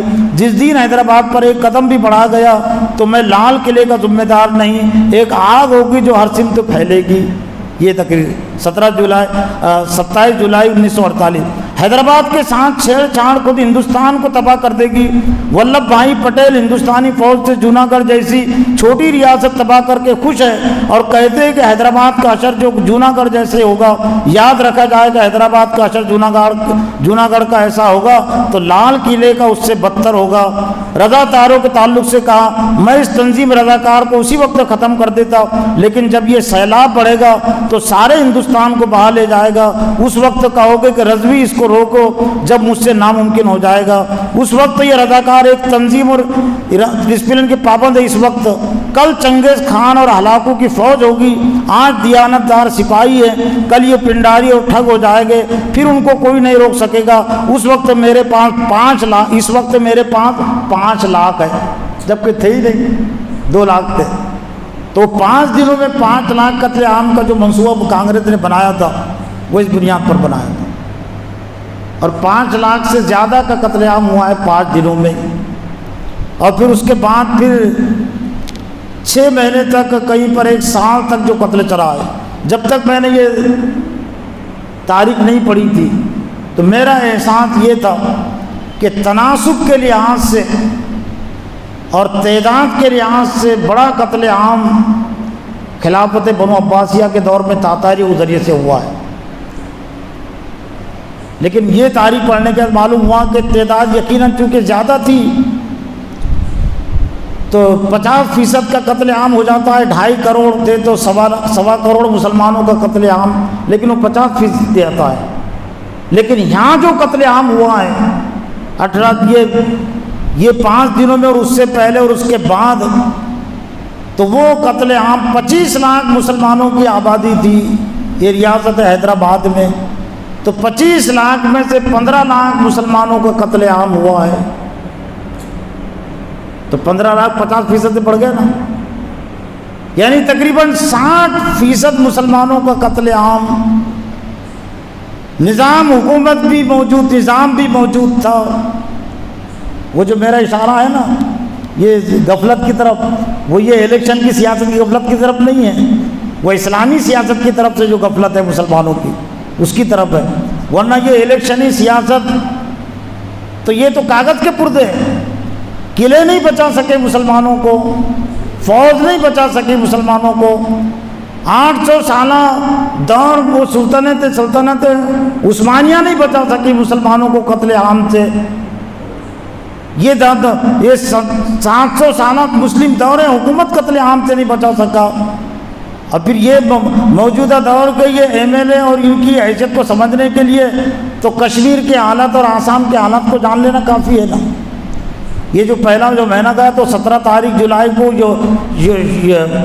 وہ شہدائے کشمیر کے نام سے منایا جاتا ہے، اور اس میں عام طور سے وہ چادر وغیرہ چڑھاتے جو قبریں ہیں، تو عمر جو مکھیہ منتری ہے وہاں کا عمر عبداللہ دیکھے ہوئے نا آپ نے، دھکے مار کے ہٹا دیے نا، مکھیہ منتری ہے مکھیہ منتری، یہ تو آمدار خاندار کی آپ بات کر رہے ہیں، مسلموں کو مسلم پارٹی ہے، لیکن چو بھی نہیں کر سکتے، اُب بھی نہیں کر سکتے۔ تو چونکہ پہلے نمبر کے قصوروار مسلمان ہیں، کشمیر کے مسلمان ہیں اسلامی سیاست کی طرف سے غفلت کے سلسلے میں، تو پہلے نمبر کی سزا اللہ تعالیٰ نے کشمیری مسلمانوں کو دی ہے۔ اسلامی سیاست کی طرف سے دوسرے نمبر کے قصوروار آسام کے مسلمان ہیں۔ 35% ہونے کے باوجود 77 سال کے بعد سیاست یاد آئی بدرالدین اجمل صاحب کو، تو وہی لادینی سیاست یاد آئی، جمہوری سیاست یاد آئی، ڈھبری نام کا، ڈھبری ضلع سے منتخب ہوئے، اب تو وہاں رقیب الحسن ہے، 10 لاکھ ووٹ سے اس نے شکست دی ہے یہ الیکشن میں بدرالدین اجمل کو۔ لیکن ابھی جو وہاں جو جاری ہے حکومت کی طرف سے کارروائی، آدھے سے زیادہ آبادی بلڈوز کر دی گئی ہے۔ بدرالدین اجمل بھی بک بھی نہیں کر سکتے، چو بھی نہیں کر سکتے۔ ایم ایل اے کی بات، جتنے ڈھبری ضلع کے ایم ایل اے 15 کے 15 ایم ایل اے مسلم ہیں اور یو ڈی ایف پارٹی کے ہیں، اب وہ بھی باقی نہیں رہا نا، ورنہ مسلمان کہتے تھے سیکولر پارٹی دوسرے پارٹیوں میں رہ کر کب تک کریں گے، اپنی پارٹی بناؤ۔ تو بدرالدین اجمل صاحب کی اپنی پارٹی ہے، کشمیر میں مسلمانوں کی حکومت اپنی پارٹی کی حکومت ہے، جہاں پولیس نے ان کو وہ چادر بھی نہیں چڑھانے دی، چو بھی نہیں کر سکتے، اف بھی نہیں کر سکتے۔ اور آج کی تاریخ میں کشمیر کے آدھے مسلمان پورے ہندوستان میں در بدر کی ٹھوکریں کھا رہے ہیں۔ پوسد بھی آتے ہیں، آپ کے پاس بھی آتے ہوں گے مانگنے کے لیے، میں کہتا ہوں میں پوچھ لیتا کہ وہاں تو 85% مسلمان ہیں، پھر تم اتنے پریشان کیوں، تم کا کیا کرنا؟ روزانہ پولیس وہ فوج آتی ہے، ہمارے بچوں کو اٹھا کر لے کر چلے جاتی ہے، ہم کچھ نہیں کر سکتے، ہمارے پاس کوئی طاقت اور قوت۔ فَاعْتَبِرُوا يَا أُولِي الْأَبْصَارِ، اے آنکھ والو عبرت پکڑو۔ دوسرے نمبر کے قصوروار ہیں، دوسرے نمبر کے آٹو کی گٹا، ابھی تک بھی تھا نا مسلمانوں کو گھر رہا کہ ہمارے پاس آٹو کا گٹا ہے، تو دوسرے نمبر کا آٹو کا گٹا وہ وہاں کے مسلمانوں کے پاس تھا۔ لیکن مجھ کو یو پی کے حالات کو سمجھنے میں مجھ کو 2-3 مہینے لگ گئے، اس لیے کہ تیسرے نمبر کے قصوروار تو بنگال کے مسلمان ہیں 28%، لیکن پھر سیاسی عذاب کے طور پر یو پی کا تیسرا نمبر کیسے لگ گیا، تو بات سمجھ میں آ گئی۔ اگرچہ 20% ہے اور 28% بنگری بنگال میں ہے، لیکن تیسرا نمبر اللہ تعالیٰ نے یو پی کے مسلمانوں کو اس لیے لگا دیا کہ جتنے مسلمانوں کے مراکز ہیں، جماعتوں کے مراکز، مدارس کے مراکز یو پی پہ، ان کو اوقات دکھانے کے لیے دارالعلوم دیوبند یو پی میں ہے، ندوۃ العلماء یو پی میں ہے، اہل حدیث کا مرکز یو پی میں ہے، بریلیوں کا مرکز یو پی میں ہے، تو یو پی کے مسلمانوں کو بھی ان کے اوقات دکھانے کے لیے، دوسرے مسلمانوں کو بھی اوقات دکھانے کے لیے تیسرے نمبر کا عذاب کے مظلوم ترین بے بس ترین یو پی کے مسلمان ہیں، جو گھر گرائے گئے ہیں، جو مدارس گرائے جا رہے ہیں، مسجدیں گرائے، چو بھی نہیں کر سکتے، اف بھی نہیں کر سکتے نا۔ 24 پر بڑا ناز تھا، تو 24 کے بعد تو 6 MP ہو گئے نا وہاں، 3 کانگریس کے اور 3 سماجوادی پارٹی کے، تو کون سے حالات تبدیل ہوئے؟ مدد کرنا تو بہت آگے کی بات ہے، وہاں تک جانے بھی نہیں دیتے نا، دیکھنے تک نہیں جانے دیتے، تو کم سے کم اب نکلنا چاہیے۔ تو یہ اسلام کی جو حفاظت اللہ تعالیٰ مسلمانوں کی جو حفاظت کرتا ہے وہ اسلامی حکومت کے ساتھ، مسلم حکومت کے ساتھ نہیں ہے۔ ہاں اللہ تعالیٰ اپنے اصول کے مطابق کچھ اللہ موقع دیتا ہے، مہلت دیتا ہے۔ کسی نے اگر نیکی کی ہے، جیسا اورنگزیب رحمۃ اللہ علیہ نے 25 سال یہاں کوشش کی ہے، تو اللہ تعالیٰ نے اس کے نتیجے میں دکر کے مسلمانوں کو 250 سال تک موقع دیا ہے کام کرنے کا، لیکن وہاں سے 250 سال ہو گئے، تو اس کے بعد کچھ کوشش ہونی چاہیے تھے نا، لیکن نہیں کوشش ہوئی ہے، ورنہ ایسا ہوتا کیا کہیں۔ اور پھر یہ جو 17 ستمبر 1948 کو فوج کا جو آغاز ہوا ہے، اس کی بھی بڑی دلچسپ تاریخ ہے۔ وہ یہ کہ کانگریس نظام حکومت کمزور تھی، لیکن محمد علی جناح حیات تھا، پاکستان سے اس کے گہرے تعلق تھے۔ 24 کروڑ قرض دیا تھا میر عثمان علی خان نے پاکستان کو۔ کانگریس کی جو ناراضی تھی نظام حکومت کے خلاف، وہ تو تھی مسلمان ہیں، لیکن 2 سبب اور تھے۔ ایک تو 24 کروڑ قرض نظام حکومت نے کیوں دیا پاکستان کو، اور دوسرے 10 لاکھ پناہ گزین مسلمانوں نے یہاں پناہ لی تھی حیدرآباد میں آ کر، جو لٹے پٹے تھے شمالی ہندوستان کے قتل عام سے بچنے کے لیے۔ تو یہ 10 لاکھ مسلمانوں کو نظام حکومت نے سہارا کیوں دیا؟ یہ نفسیات، یہ حملے کے جواز میں اور اس کے دلیل میں یہ بھی ایک چیز تھی، لیکن کچھ نہیں، وہ جو اللہ کا فیصلہ تھا، وَإِذَا أَرَادَ اللَّهُ، کچھ نہیں کر سکتے تھے۔ جب اللہ کسی قوم کو عذاب دینے کا، ہلاک کرنے کا فیصلہ کر لیتا ہے، فلا مرد لہو، کوئی طاقت اور قوت ٹال نہیں سکتی۔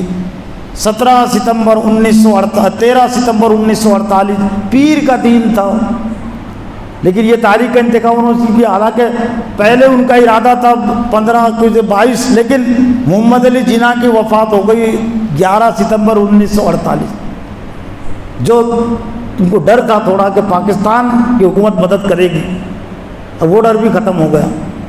تو جب 13 ستمبر 1948 کو فوج کشی ہوئی ہے تو مسلمان پھٹانے کھانے میں مصروف تھے، محمد علی جناح کے CM کے ادھر بم پھوڑے جا رہے تھے اور یہ دانتوں سے چنے پھوڑ رہے تھے، جب مسجدوں سے نکل رہے تھے قرآن خوانی کر کے پھٹانے جیب میں تھے، ہاتھوں میں تھے، اور اوپر سے بم برس رہے تھے۔ یہ مسلمانوں کی غفلت۔ 13 ستمبر جو CM کی تاریخ تھی محمد علی جناح کی، 13 ستمبر 1948 اور پھر 13 ستمبر 1948 پیر، منگل، بدھ، جمعرات، جمعہ، 17 ستمبر 1948 جمعہ کا دن یہ نظام حکومت کے ہتھیار ڈالنے کی تاریخ تھی۔ ایسا ہوتا کیا؟ یہ یقیناً یہ تو 2.25 سال کی حکومت تھی، لیکن یہاں مسلم دور حکومت 700 سالہ رہا نا، تو کم سے کم 7 دن تو لگنا تھا نا۔ 700 سالہ حکومت 5 دن میں، 5 دن میں تو فساد بھی نہیں رکتا نا، لیکن تھا وہ اللہ کا فیصلہ۔ وَإِذَا أَرَادَ اللَّهُ بِقَوْمٍ سُوءًا فَلَا مَرَدَّ لَهُ، جب اللہ کسی قوم کو عذاب دینے کا فیصلہ کر لیتا ہے تو کوئی طاقت اور قوت اس کو ٹال نہیں سکتی۔ اب چونکہ وقت بھی کم، لیکن ایک صفحہ اس کا بھی سن لیجئے۔ سقوط حیدرآباد، چشمدید اور معاصر تحریر مستقبل منظر پہ ڈاکٹر عمر خائی، ڈاکٹر معین الدین عقیل۔ لیکن تھوڑا آپ کو پتھر رکھنا پڑے گا دل پر، اس لیے کہ یہ تحریر کو پڑھتے وقت مجھ کو بھی دل پر پتھر رکھنا پڑا تھا، اور جب بھی میں پڑھتا ہوں تو پتھر رکھنا پڑتا ہے، آسان نہیں ہے۔ جب تک میں یہ کوئی بھی تاریخ، کسی بھی سلسلے کی تاریخ کو پڑھنے سے متعلق مجھ کو احساس نہیں ہوا کہ نہیں پڑھنا چاہیے تھا، لیکن یہ دکن کی تاریخ میں نے پڑھی تو کبھی کبھی احساس یہ ہوتا ہے مجھ کو کہ نہیں پڑھتے تو اچھا تھا، اس لیے کہ جب وہ واقعات یاد آ جاتے جو کتابوں میں تو رات کی نیند بھول جاتی ہے۔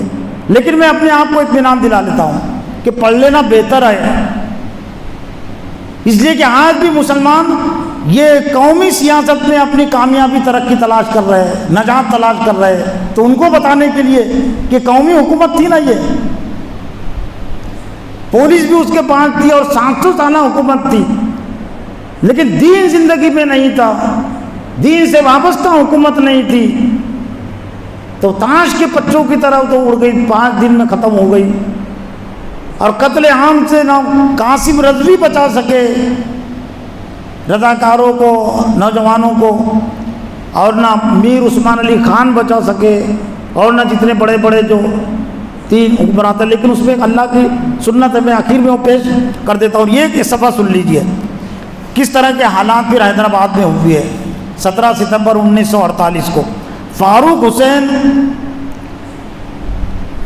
دنیا میں آپ نے کبھی سنا کیا کہ زہر خریدنے میں اس کا قید پڑ گیا، اس کا شارٹیج ہو گیا، زہر کی گولیوں کا، زہر کی دواؤں کا شارٹیج حیدرآباد میں ہو گیا تھا، مسلم شہروں میں ہو گیا تھا، قطاریں لگی ہوئی تھی۔ اور کیوں قطاریں لگی ہوئی تھی؟ لاتور اور عثمان آباد سے خبریں یہ آ رہی، خبریں پہنچی وہاں کہ یہ ہندوستانی فوجیوں کا جو ظلم کرنے کا طریقہ کیا ہے، کانگریس کے گنڈوں کا ظلم کرنے کا طریقہ کیا ہے۔ ظلم کرنے کا طریقہ یہ ہے کہ جمع کرتے گھر کے عورتوں کو، مردوں کو باندھ دیتے ایک طرف، عورتوں کو، بیٹیوں کو برانہ کرتے، ان کے ساتھ پھر زنا بدکاری کرتے۔ دیکھو اپنے آنکھوں سے، آسان نہیں منظر دیکھنا۔ تو اس سے بچنے کے لیے، یہ منظر سے بچنے کے لیے پھر بہت سارے باپوں نے، بہت سارے شوہروں نے، بہت سارے بیٹوں نے، وہ فوج کے آنے سے پہلے پھر بہت ساری عورتوں نے تو کنویں میں کود کر اپنی جانیں دے دی، لیکن کنویں بھی بھر گئے تھے نا، کب کنویں کتنے تھے چھوٹے وہ کنویں بہت گہرے ہوتے تھے لیکن زیادہ چوڑے نہیں ہوتے تھے، کنویں بھر گئے تھے پورے، تب باقی کنویں باقی نہیں رہے تو پھر کیا کرنا؟ تو پھر یہ دکانوں پر جو زہر کے تھے میڈیکل، جو کھیتی میں جو دوائیں مارتے اس کو خریدنے کے لیے لائن لگی ہوئی تھی۔ تو ایک واقعہ ہے یہاں پر، وہ سن لیجئے صرف، لیکن وہ احساس کے لیے آئندہ دوسروں کو بتانے کے لیے۔ فاروق حسین میڈیکل کالج میں پڑھتا ہے، اس نے بتایا کہ آج بہت سے لوگ ہمارے کالج اور اسپتال سے پوٹاشیم سائنائڈ لے گئے اور اپنی عورتوں کو زہر دے رہے ہیں، اور اس کے بعد ان کا ارادہ ہے کہ ہندوستانی فوجوں کے داخل ہوتے ہی حیدرآباد کو میدان کربلا بنا دیا جائے۔ حالانکہ حیدرآباد اور سکندرآباد کے درمیان سچ مچ ایک میدان کربلا عرصے سے جہاں ہمیشہ کارنیوال سیٹ اور سرکس کے تماشے لگتے ہیں، اور اب بھی میدان کربلا میں ایک تماشا ہی ہو رہا تھا۔ البتہ تماشے کی نوع طرح مختلف تھی۔ پہلے تماشے صرف تفریح اور عیاشی کے لیے ہوتے تھے، یہ تماشا غلط سیاست کا مذاق اڑا رہا تھا۔ اسی وقت میرے پڑوسی حمید خان کی چھوٹی بچی مجھے بلانے آئی۔ یہ ہے واقعہ اصل جو مجھ کو کبھی یاد آ جاتے اور نیند اڑ جاتی، ان میں سے ایک واقعہ یہ بھی ہے، ایسے تو کئی سینکڑوں واقعہ۔ اسی وقت میرے پڑوسی حمید خان کی چھوٹی بچی بلانے آئی کہ ضروری کام ہے۔ میں اس کے گھر گیا تو وہاں ایک کوہرام مچا ہوا تھا۔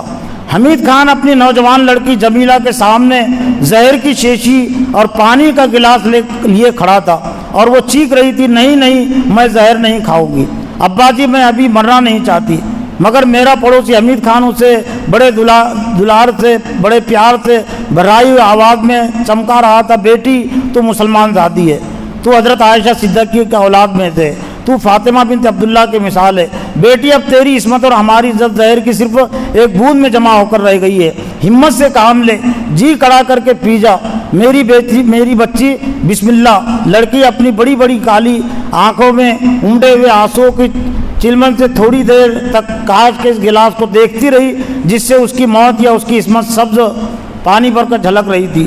لڑکی 16 سال کی بھرپور پکی پکائی جوانی، محور سے تراشی ہوئی جوانی، جس کے محبوب منگنی تر کی لاش عثمان آباد کے کسی کھیت کی مڈیر پر رضاکار وردی میں پڑی سڑی ہوئی تھی۔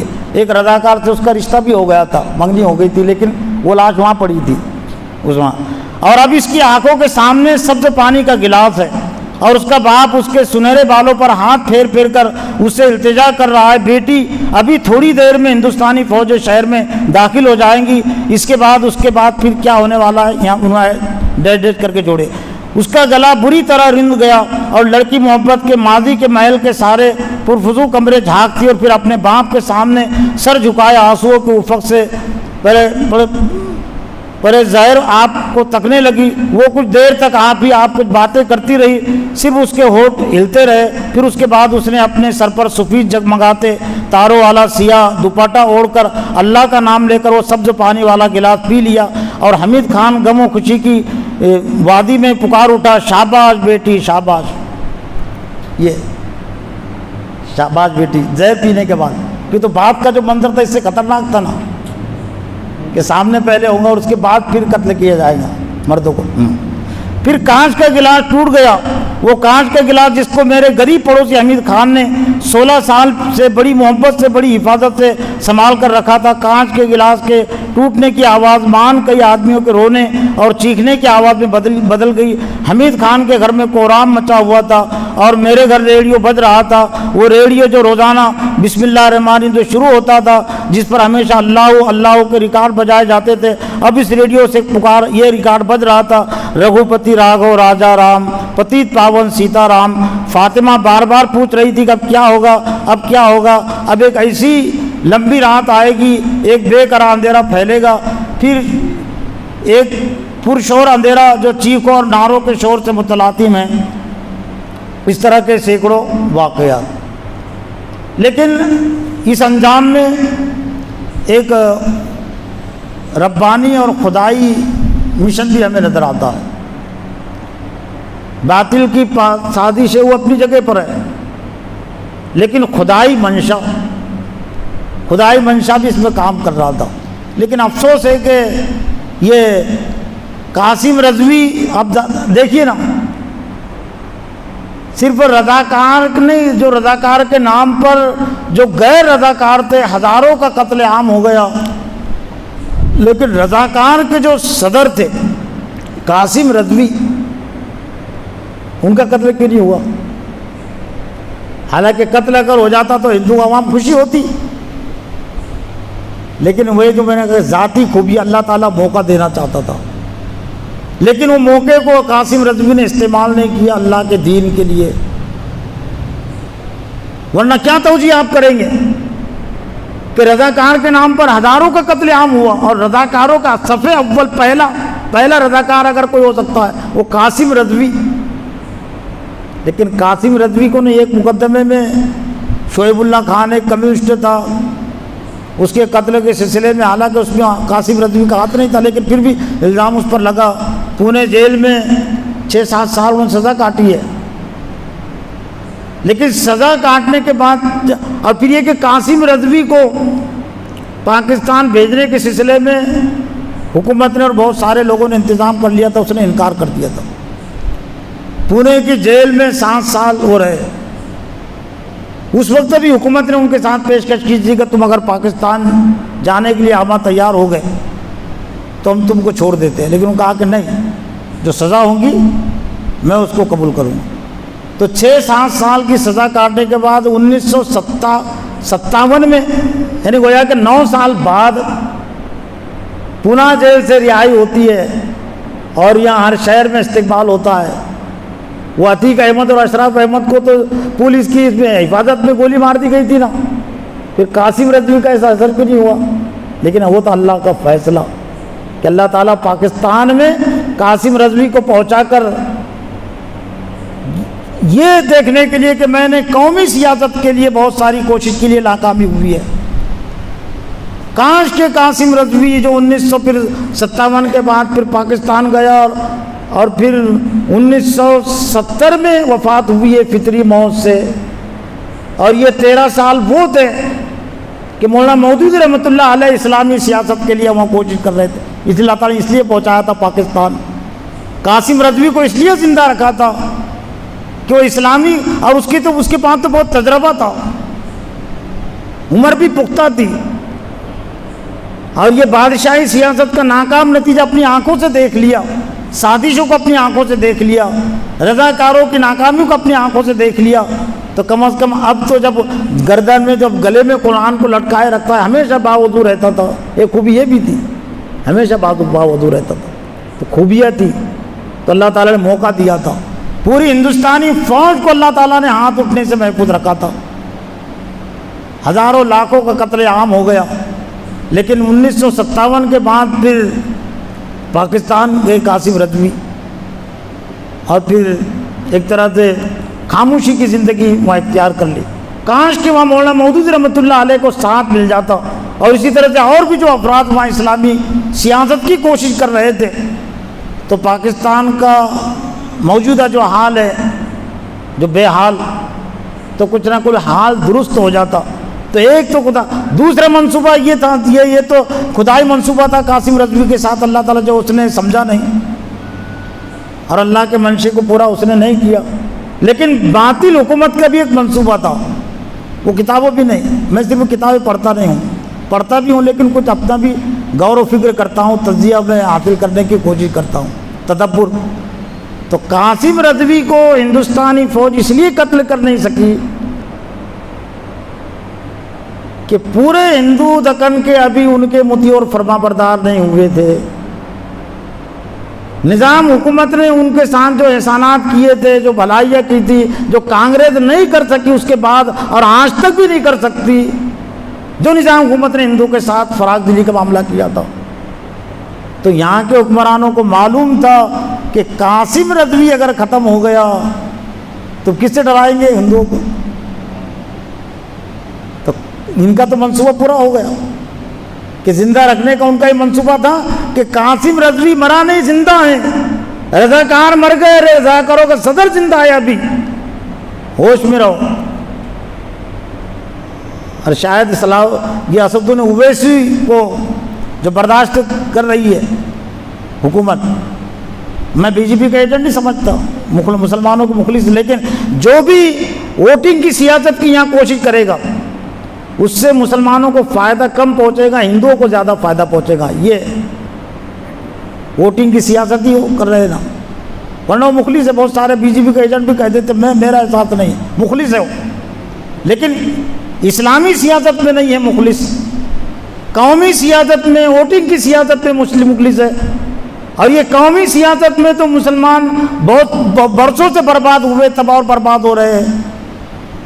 ورنہ یہ اب نواب ملک کے سامنے کیا حیثیت ہے اسدالدین اویسی کی، اعظم خان کے سامنے کیا حیثیت ہے، دل میں ڈال سکتے نا، گمنام بنا سکتے نا، کوئی چو بھی نہیں کر سکتے، وہ بھی نہیں کر سکتے مسلمان، لیکن ان کو معلوم ہے کہ اسدالدین اویسی کی جو سیاست ہے، یہ سیاست سے مسلمانوں کو فائدہ کم پہنچنے والا ہے، ہم کو زیادہ فائدہ پہنچنے والا ہے۔ جیسا یو ڈی ایف کی سیاست سے آسام میں جب سے منظر عام پر ابھرے، وہاں سے ہندو متحد ہوئے ہیں نا، وہاں کانگریس آتی تھی پہلے، لیکن بی جے پی جو مضبوط ہوئی ہے تو وہ بدرالدین اجمل سے ڈر کر، حالانکہ وہ کیا کھانے والے کیا، لیکن یہ پھر اللہ کی مدد و نصرت نہیں رہتی ہے نا، تو اللہ کی مدد و نصرت اسلام کے ساتھ۔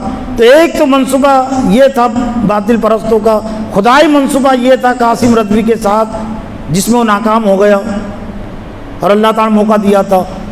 میر عثمان علی خان کو حکومت نے جو زندہ رکھا، ایک اور جو آخری جو وزیر اعظم تھا لائق علی خان، اس کے ساتھ بھی اللہ تعالیٰ کا بڑا صنعت کار تھا، مخلص تھا وہ، اس نے ساتھ بات نہیں کی تھی، نظام نے ساتھ بات کی تھی حکومت سے، لیکن لائق علی خان نے نہیں کی تھی، بڑا مخلص تھا، تو اللہ تعالیٰ نے اس کو بھی موقع دیا تھا، لیکن وہ بھی جا کر صرف وہاں مہاجر حکومت نے نظر بند کر دیا تھا، لیکن کسی طریقے سے ایک عورت کا بھیس اختیار کر کے اللہ تعالیٰ کا منصوبہ تھا پاکستان جائے اور وہاں کچھ اسلام کے لیے کوشش کرے۔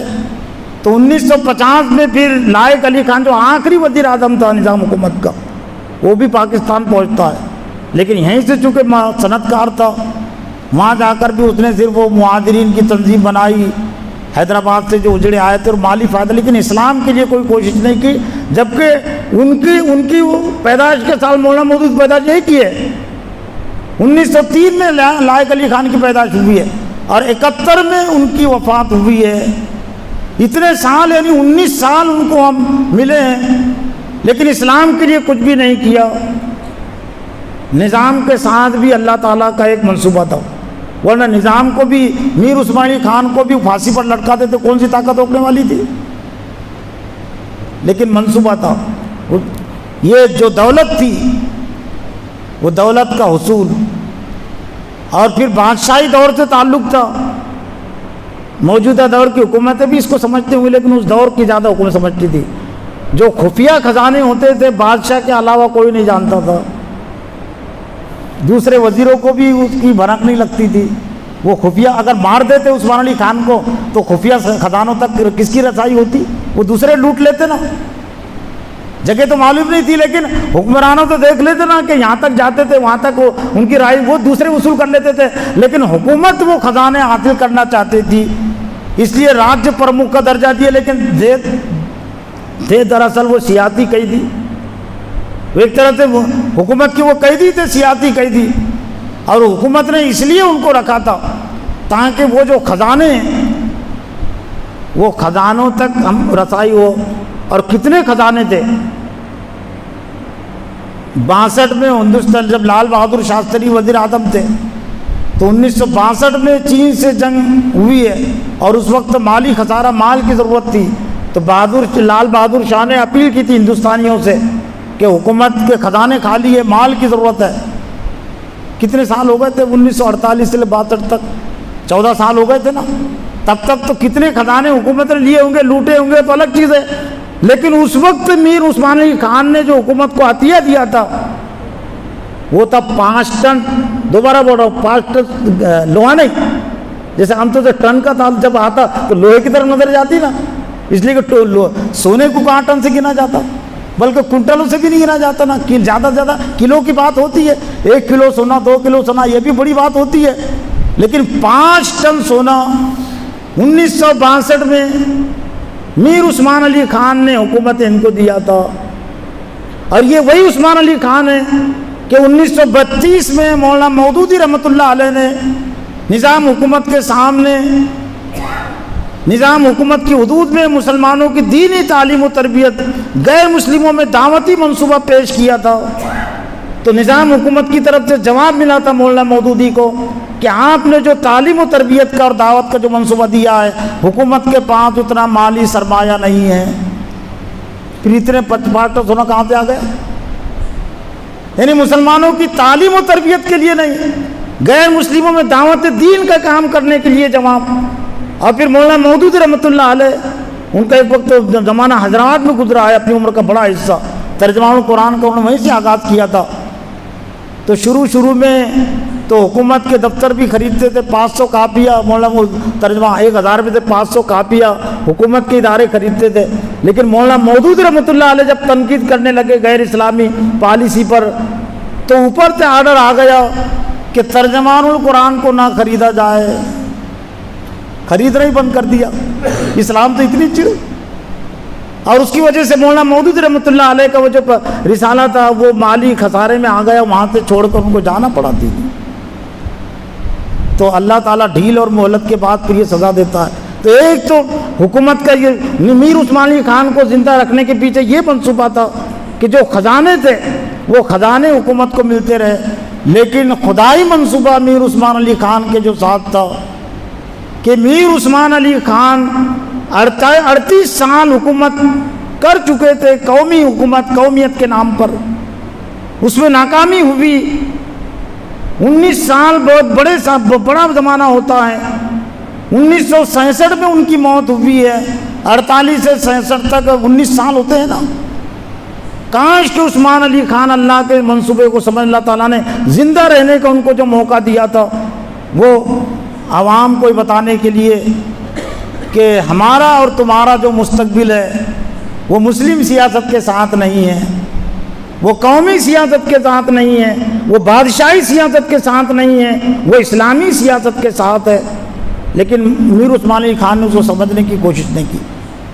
تو محترم حضرات، یہ عنوان جو ہے تو صرف ایک مرتبہ کے سننے، ایک مرتبہ کے پڑھنے کا نہیں ہے، یہ بار بار کے پڑھنے کا اور بار بار کے سننے کا بھی ہے۔ اور خاص طور سے آج کے ان حالات میں جبکہ مسلمان موجودہ تو اتنی ٹھوکریں کھانے کے بعد بھی آج بھی ان کو اسلامی سیاست نظر نہیں آ رہی ہے۔ وہی یہ ملی سیاست، ووٹنگ کی سیاست، جمہوری سیاست، لا دینی سیاست۔ ہاں، اسلام میں جو سیاست مطلوب ہے وہ اذان سے، جو اللہ اکبر سے جڑی ہوئی ہے، وہ اہدنا الصراط المستقیم کے پیغام سے جڑی ہوئی ہے، وہ غیر المغضوب علیہم ولا الضالین کے پیغام سے جڑی ہوئی ہے۔ تو میرا اپنا احساس یہ ہے کہ اگرچہ بہت مربوط انداز میں نے اپنی باتیں پیش نہیں کی، متفرق طور پر ٹوٹے پھوٹے انداز میں، لیکن جو کچھ میں پیش کر سکا، میری اپنی تذکیر، آپ کی تذکیر توجہ کے لیے اللہ تعالیٰ سے دعا ہے کہ اللہ تعالیٰ مجھے اور آپ کو مزید یہ ہمارے زوال کے اسباب کو مزید سمجھنے کی اور اس سے بچنے کی اور امت کو بچانے کی توفیق عطا فرمائے۔ وآخر دعوانا الحمدللہ رب العالمین۔ کچھ اور اعلان؟